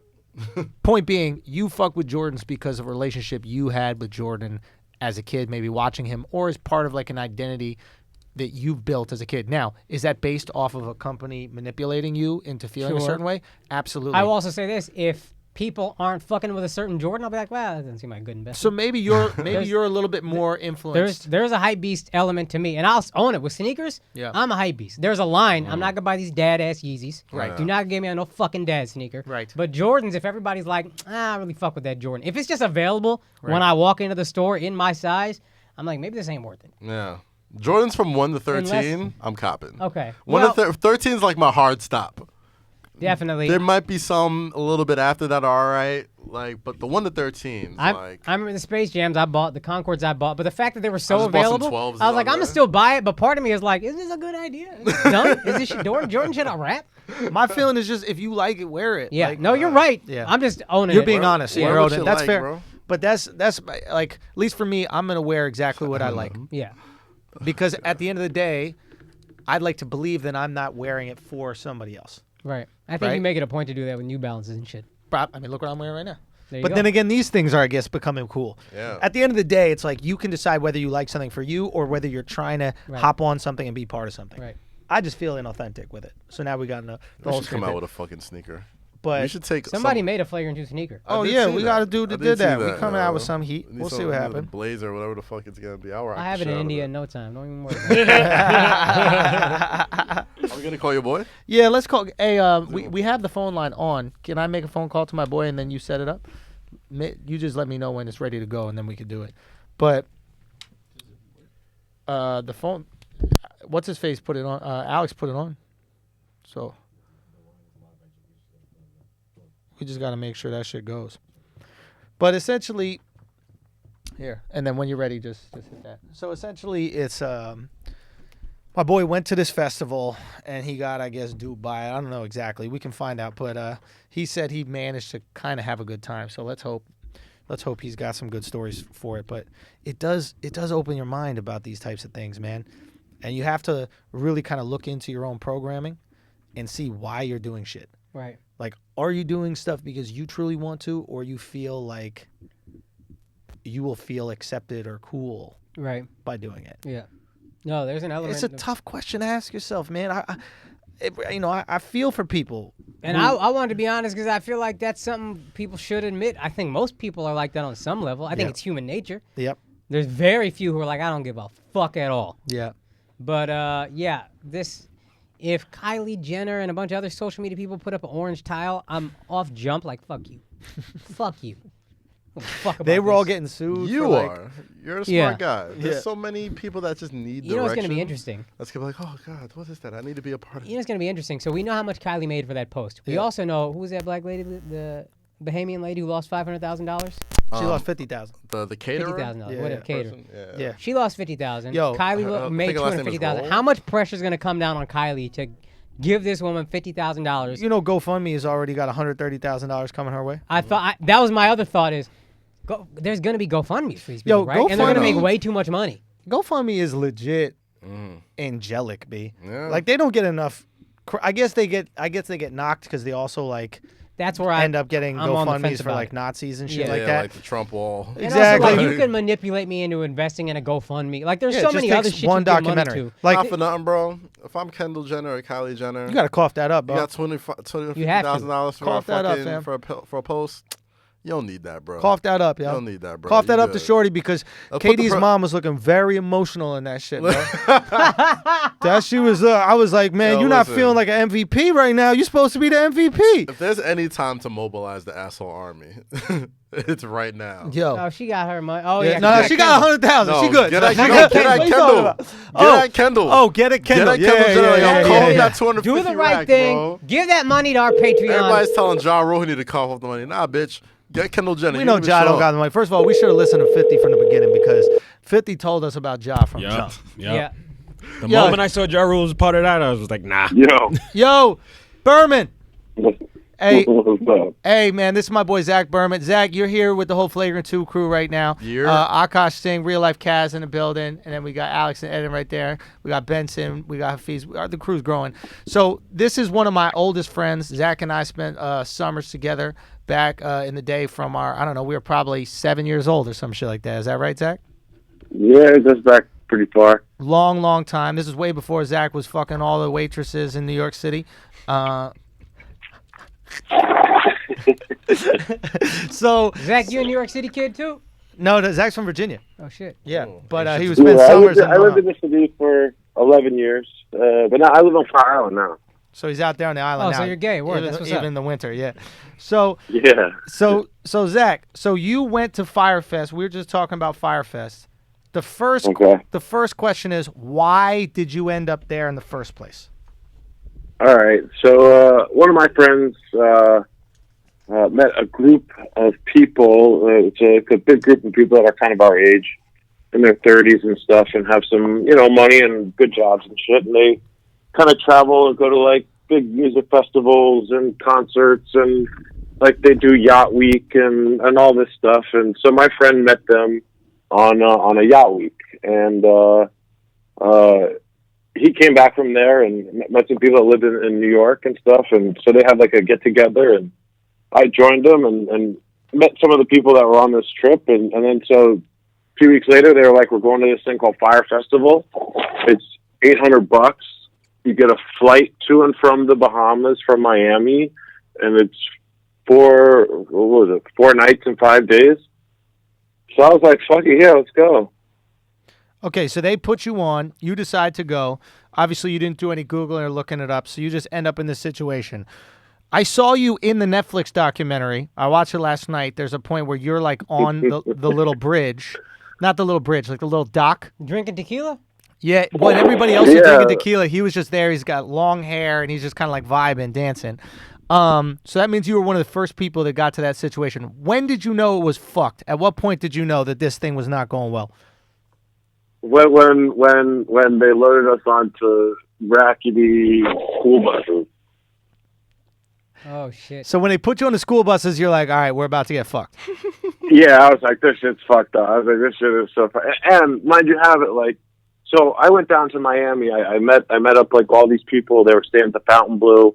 And we went out for dinner, and then we ended up going to like 11s, like all night long. We were there till like 3 o'clock in the morning, and then went straight to the airport. And we were like on the first airplane to this place. So, and like we got there was like a big storm. It was still raining. People were like, we're all freaking out. And I travel light. I had a little backpack and that's it. So like, there was a lot of younger people, and everyone was just kind of bugging. I'm not big, so I was fucking just like charging through people and like, fucking. So and I was still lit. I was still pretty drunk and everything from the night before, and so then we got there. They put us like this little restaurant, and I was like, all right, I'm gonna get some like good real estate, and then I was like, where's the booze? Because I was like, I don't want to crash now. Like, let's get the alcohol. And then I knew it was really fucked up because they had just no organization. There was no, But I was like, man, I'm in the Bahamas. I'm not going to let this stop me from having fun. Let's get to. So I think we had like all the Casamigos tequila and Whispering Angel that we wanted, and some Evian water. So did you find one of those places to sleep in? Did you get to one of those tents? Yeah, I had my own. Oh, so I had my own, and then I had a bunch of solar lights and stuff that I brought down, so I was all hooked up, man. I had like these color changing solar lights, the Lucy lights. Yeah. I had those. They were like color changing in there. We had a great time. We were all fucking. We had all the tequila we could drink, and eventually they were like, all right, everyone has to leave the island. The festival's not going on.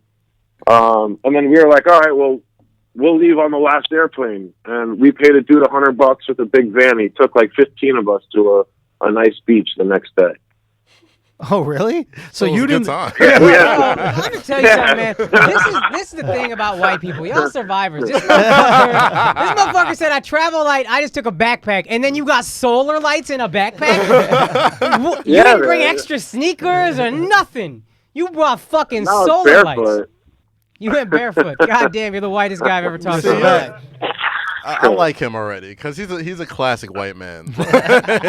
A classic white man will be able to survive in any fucking circumstances. It was these fucking. I don't know, man. Have you ever seen us get in the sun? That's brilliant, though, to say, "Oh, this festival is dog shit. Let's just pay somebody $100 to take us to a good island." So you're already out there. Yeah. And then a bunch of like. Go. The people that worked the festival quit, and they ended up at this beach, and then we showed up with literally cases of tequila and cases of rosé, and we just showed up, and there was they set up speakers and a DJ, and we were pumping music. We were they had the swings out in the water like they had in the videos, and we were just swinging. Oh, we had a great time. They thought we were festival workers. You created your own FYRE Fest. Yeah, for sure. And these 15 people with you, any girls? Yeah, tons of girls. It was great. So we should have all these people that were complaining were just dorks. Just there's tons of pussy that's lost. You might as well find a fucking beach and have some fun. It was so much fun. We were climbing in trees, jumping off into the water. It was good. And then we were like, oh shit, we got to get back to the airport because we have to leave the island. So we went back to the airport and we were just wasted and just wait for the airplane and had some little restaurant cook us up a bunch of Bahamian food. It was cool. And then I got all my money back. So what fucking. You are. Let me tell you something. When the robots take over, I'm following you. Oh man, trust me, follow me, man. I've been traveling all over the world. Wait a minute, you got your money back? Exactly why. This is exactly why everybody laughed at these fucking social media influencers and these spoiled fucking brats. Yeah. But I'm like, bro. Oh, I saw some of them. The first night when I was there, I was literally, and I had been drinking the night before all day long, and I had a masquerade mask on, and there was all these groups of kids that were crying and stuff, and I was running up to them, and I was like, "Welcome to hell! You will never leave." Oh, my kind of fucking guy.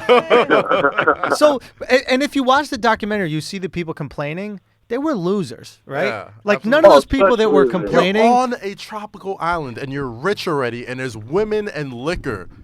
Figure it out. You can find some fucking fun. What more do you need? You really were there for Blink 182? If you went all the way to the Bahamas for Blink 182, that's your first fucking problem. That's why I understand why they couldn't have made it fun. You guys seem to make it fun. Maybe the Honestly, I didn't even know who was performing. I didn't care. I was like, Bahamian Islands Music Festival with chicks with paint on their face. Let's go. You know what it was? It was a bunch of dorks that thought that they could overpay to be cool for a weekend. You know what they were there for? And they ended up realizing that they're fucking dorks. And a couple cool dudes found some girls, found some swings in the water, got some pussy, got drunk, and then came back to America. Yeah. Those guys were just there for. Yeah, we went back. We went back to Miami. I think Ultra was going on, so we checked cans and then you had to go to the hotel room. Came back here FYRE Festival, bandage, and all this shit on, and people were like, "You were at the FYRE?" We were like, "Yeah." So it was fun. It was the cool. lesson learned is $800 and a trip to the Bahamas is not going to stop you from being a dork. Dude, I don't even know. I think we got a good deal. I think other people paid a lot more money. Did your phones work out there? Did you have internet? Oh, dude, when I turn it on like that, I usually put my phone away because I'll lose it or break it or. A novel concept. My mind is just wondering. I think a lot of these, because I'm trying to think, would I have been resourceful enough? And I'm thinking a lot of these kids thought it was on some fucking island. Turns out Sandals is right next door. But if I didn't have the internet, I'm not sure I'd have been like, you know what? I bet there's a Sandals around here. Something. You gotta know from the jump, or you just get some Bahamian dude to drive you to a bar. That's what I like, probably would have done. I'd have probably is- done in between the dorks and Zach, and I'd have been like, "Yo, take me to Sandals. I'm getting a room." Yeah, like you're already fucking rich, Bro, there's chicks in distress. You can get some pussy. Okay? Remember when the person almost died on the highway and then Shorty was showing love? People Yeah. were crying. You need a They little bit were more like, context "Get than me that, out because of that just here!" sounded fucking crazy. So, you after. real quick, Zach, we were on the highway and somebody crashed their car and flew out the windshield. He was probably dead, and there was some other friends there. That We might saw have a been. person die, like We actually. we pretty much God, saw this all dude right. die. They had a pulse, and then they didn't have a pulse. Oh, he died? Yeah. I was trying to get pussy. I didn't.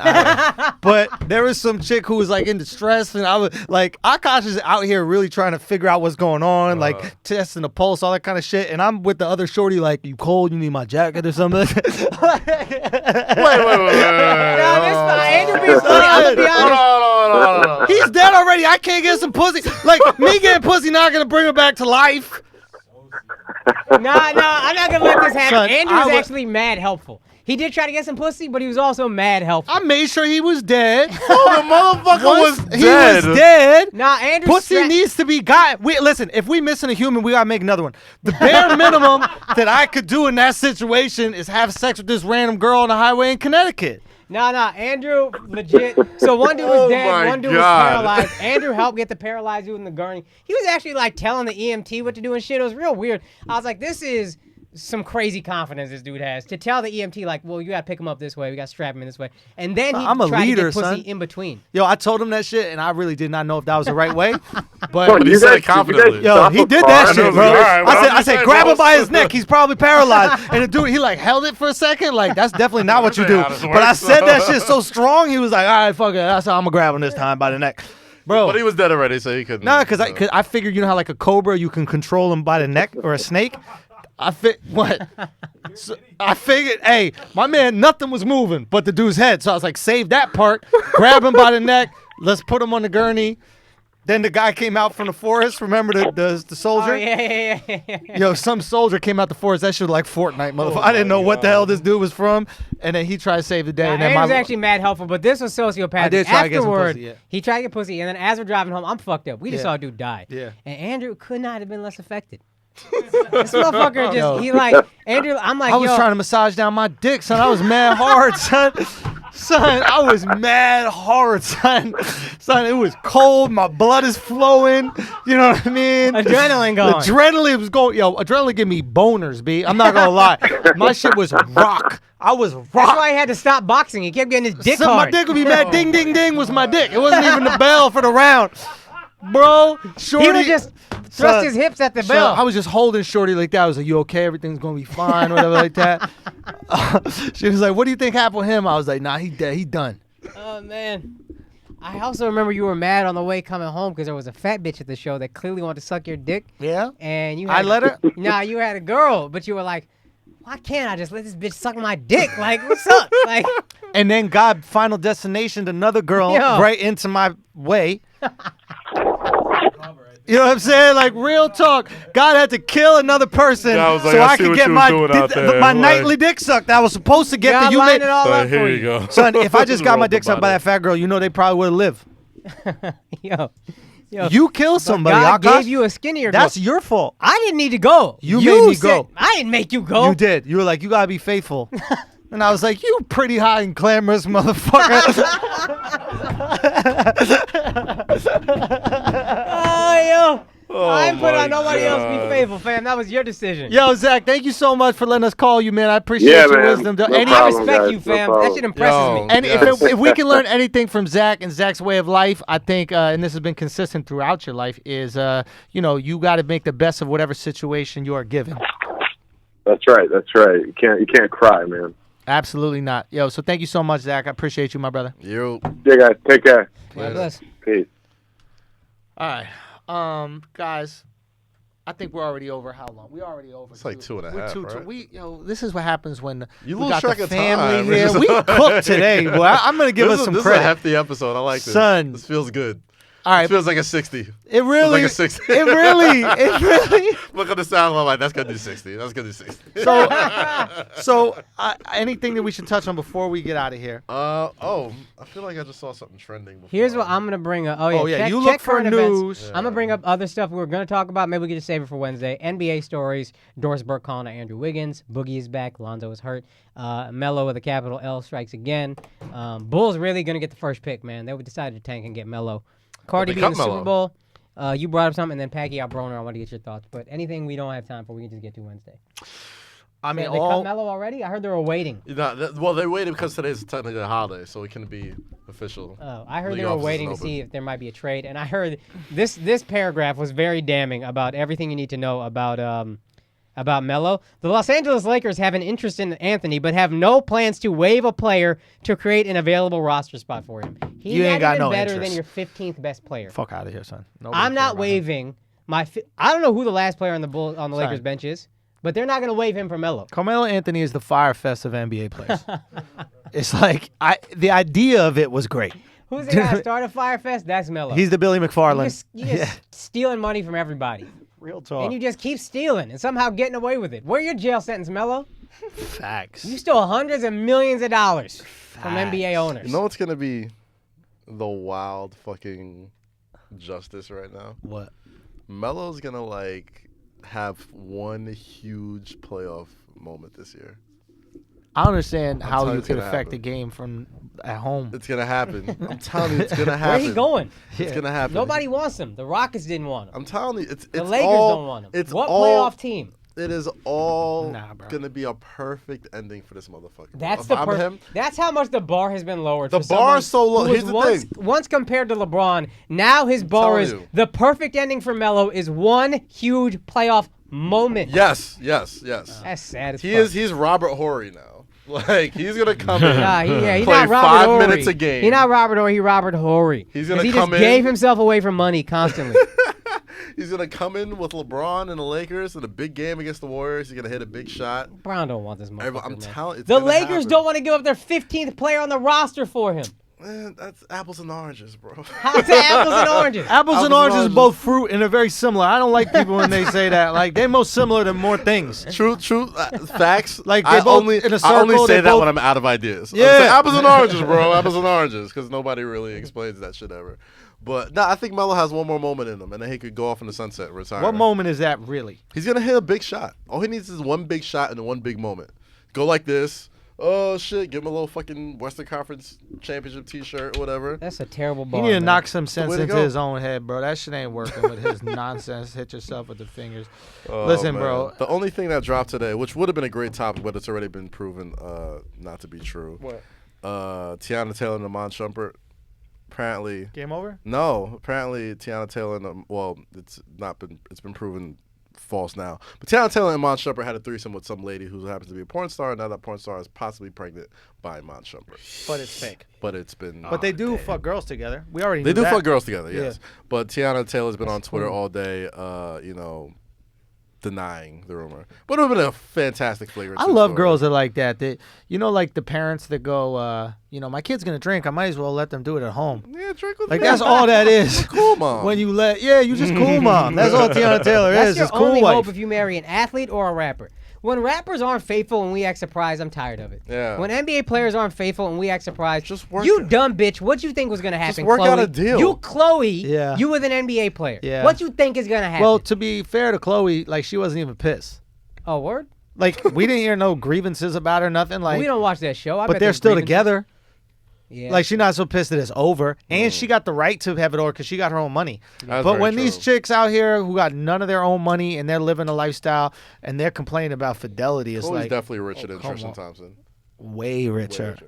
Yeah. Way yeah, that's because she's richer. ugly. That's what you got to do, bitch. Hell That's yeah. how ugly you are. You richer than your man. Bro. Gremlin looking ass bitch. Get out of here, Shrek. Bro, she really Oh, bagged Scottish one. looking ass bitch. Yo, hey, my mom's Scottish. That was a Shrek reference because Mike Myers' character I think Oh, was Scottish. fuck. I didn't put that together. I'll be watching cartoons. I'm not a pedophile, bro, but it's all good. You know what I mean? Damn. Me and Brady out here doing it, bro. Trying to be goats. Me, Brady, and MJ. Fuck, Fucking man. kids. Why all the goats got some kid shit? Yep. Maybe that's the coming. superpower. Didn't you propose this on Flagrant? I did. With Woody Allen? I Maybe did. that's the superpower. I did. Maybe the Alex, key who to you going unlocking for your now, greatness. motherfucker? The key to Wow. unlocking your greatness. Holy is shit. Jerking off a kid. That's probably where the magic comes Wait a from. minute. Did R. Kelly start terrorizing the children of Chicago as soon as Jordan retired? Nah, Nah, it was way before. AJ know what the number was a long time ago. Maybe the first retirement. Maybe the first retirement. There might have been a little window there. I believe I can but- fly is on Space Jam. Oh, that's true. That would have been a hell of a cliffhanger for Patreon. You could just leave it off that. Anyway, yo, Tune in Friday. we love y'all. Wait, I just want to send a special shout out to my sister and brother-in-law. Oh, Yeah! Uncle Alex. Beautiful, They had beautiful it, boy. They had a You wanna call boy your or girl? Boy, yeah. Boy, they had a boy. That's why I think his brother-in-law's a good dude. I feel like if you treat women like shit, you get a daughter. And that's God's way of punishing you. Nah, he's a good dude. Now you Great gotta dude, have a man. daughter. And they did Deal well. with that. The baby didn't look like an alien. And I Really? usually think all Nice. babies are ugly, but this one was decent. How much did it weigh? Babies do be ugly, though, yo. I don't know. I think 8 ounces, something like that. 8 pounds. Yeah. 8, yeah. That's a 8 good pounds, solid yeah. size pound, man. It's very They true. cut it out of her. Or she had natural birth. She had the damn. I don't know. They cut it out of her. Yeah. Cesarean section. Yeah, That's cesarean. normal. Yeah. That's fine. Damn, son. Well, that's amazing. So Alex is an uncle. Congrats Word. to you, my brother. Congrats. That is Thank well you, man. done. No more baby showers for Um, the foreseeable future. Say what? I said no more baby showers for the foreseeable Yeah, future. thank which is yeah. nice. Tell her to chill on that. We got a lot of shit to be cooking up. So we got a lot of work to do. Word. I got some dates coming up that I want to tell you guys about, man. Let's talk about it. Yeah. We're gonna be in Miami, the 1st and the 2nd of February. So make sure you come check that I out. think I want to go. Yo, pull First, up, second, son. I need some sun, bro. 1st and 2nd of February, I'm going to be at the Miami Improv, right? Mm-hmm. And then we're going to be in Akaash. You coming with me to the 14th of February. We'll be at the Raleigh, North Carolina Improv. Then the 16th, we're going to be in set. Charlotte. I think, Kaz, if you're down there, you're going to be on stage as well. Yep. Okay, I at the shall be Comedy there. Zone. That's going to be the All-Star Weekend. I got a dope jacket for All-Star Weekend. I can't even ruin it, but I got a hot fucking Alex. fire. I got some fire, Yeah, it right? was I fire, got it some was heat. fire. I actually got 2, but I'm gonna start it off nice, and then Saturday it's gonna be sexy. But and then we back on the road to San Diego the 22nd and 23rd. Make sure you come check out American Comedy Co. Then we got Los Angeles the 28th of February. That's gonna be the last time I do the full views from the Sis. Then that March 3rd, that next Sunday, the Sunday following that. Oh, by the way, the LA show, we added another show. So we got 2 shows now. So y'all sold out the first one. We got another one. Make sure you buy the tickets for that. Let's sell out both them motherfuckers. Let people know how the whole army rides out there in LA. And that's the last time I'm going to be doing the full views from the Sis, man. I got some more dates after that. Minneapolis, Jacksonville, Orlando, Cleveland, Austin, San Francisco. We're at a Denver date as well. But that 28th is the last time I'm doing full views from the Sis. Make sure you come check that. All those days. Go get them tickets right fucking now. And then all of March, we're doing views from the Sis, man. Every Sunday, I'm dropping a new part. 2 parts the first Sunday, and then 1 part every Sunday after that for the month of March. March views from the Sis. We are doing it. I'm going to need y'all to share these videos, watch these videos, spread the fucking word. Let that shit grow like a plague. I want it to feel like, you know, when you have an outbreak in one of the movies and they show the map that's just slowly taking over and what's going to happen over the next 48 hours. That's what I want it to feel like. So thank y'all so much for fucking with what we do here. Any dates for you guys that you want to mention? No, we good. We good for now, bro. I'm gonna be missing a couple weeks of the podcast. I am going to India on February 18th. I got a cousin and one of my best friends getting married back to back, and then we're doing shows. The ABDCs are doing shows. Hey. In Mumbai, I'm gonna cop one of these hoodies, and make sure to drop off a few more. February 28th, March 2nd, and March 1st and 2nd. So if you're in India, bring the fake hoodies through, dog. I'm gonna be honest, fake hoodies in India makes me feel like I made it more than real hoodies in India. So I'm excited about that. Kaz, Good. are you guys doing Duce for All-Star Weekend or no? Can't announce anything yet, but when I can, You'll let us be the know. first to know, baby. That's a yes. So we'll see y'all. But yo, February 16th, we're gonna be out there. But Miami, come fuck with us, man. Alex is coming with me literally for every single date.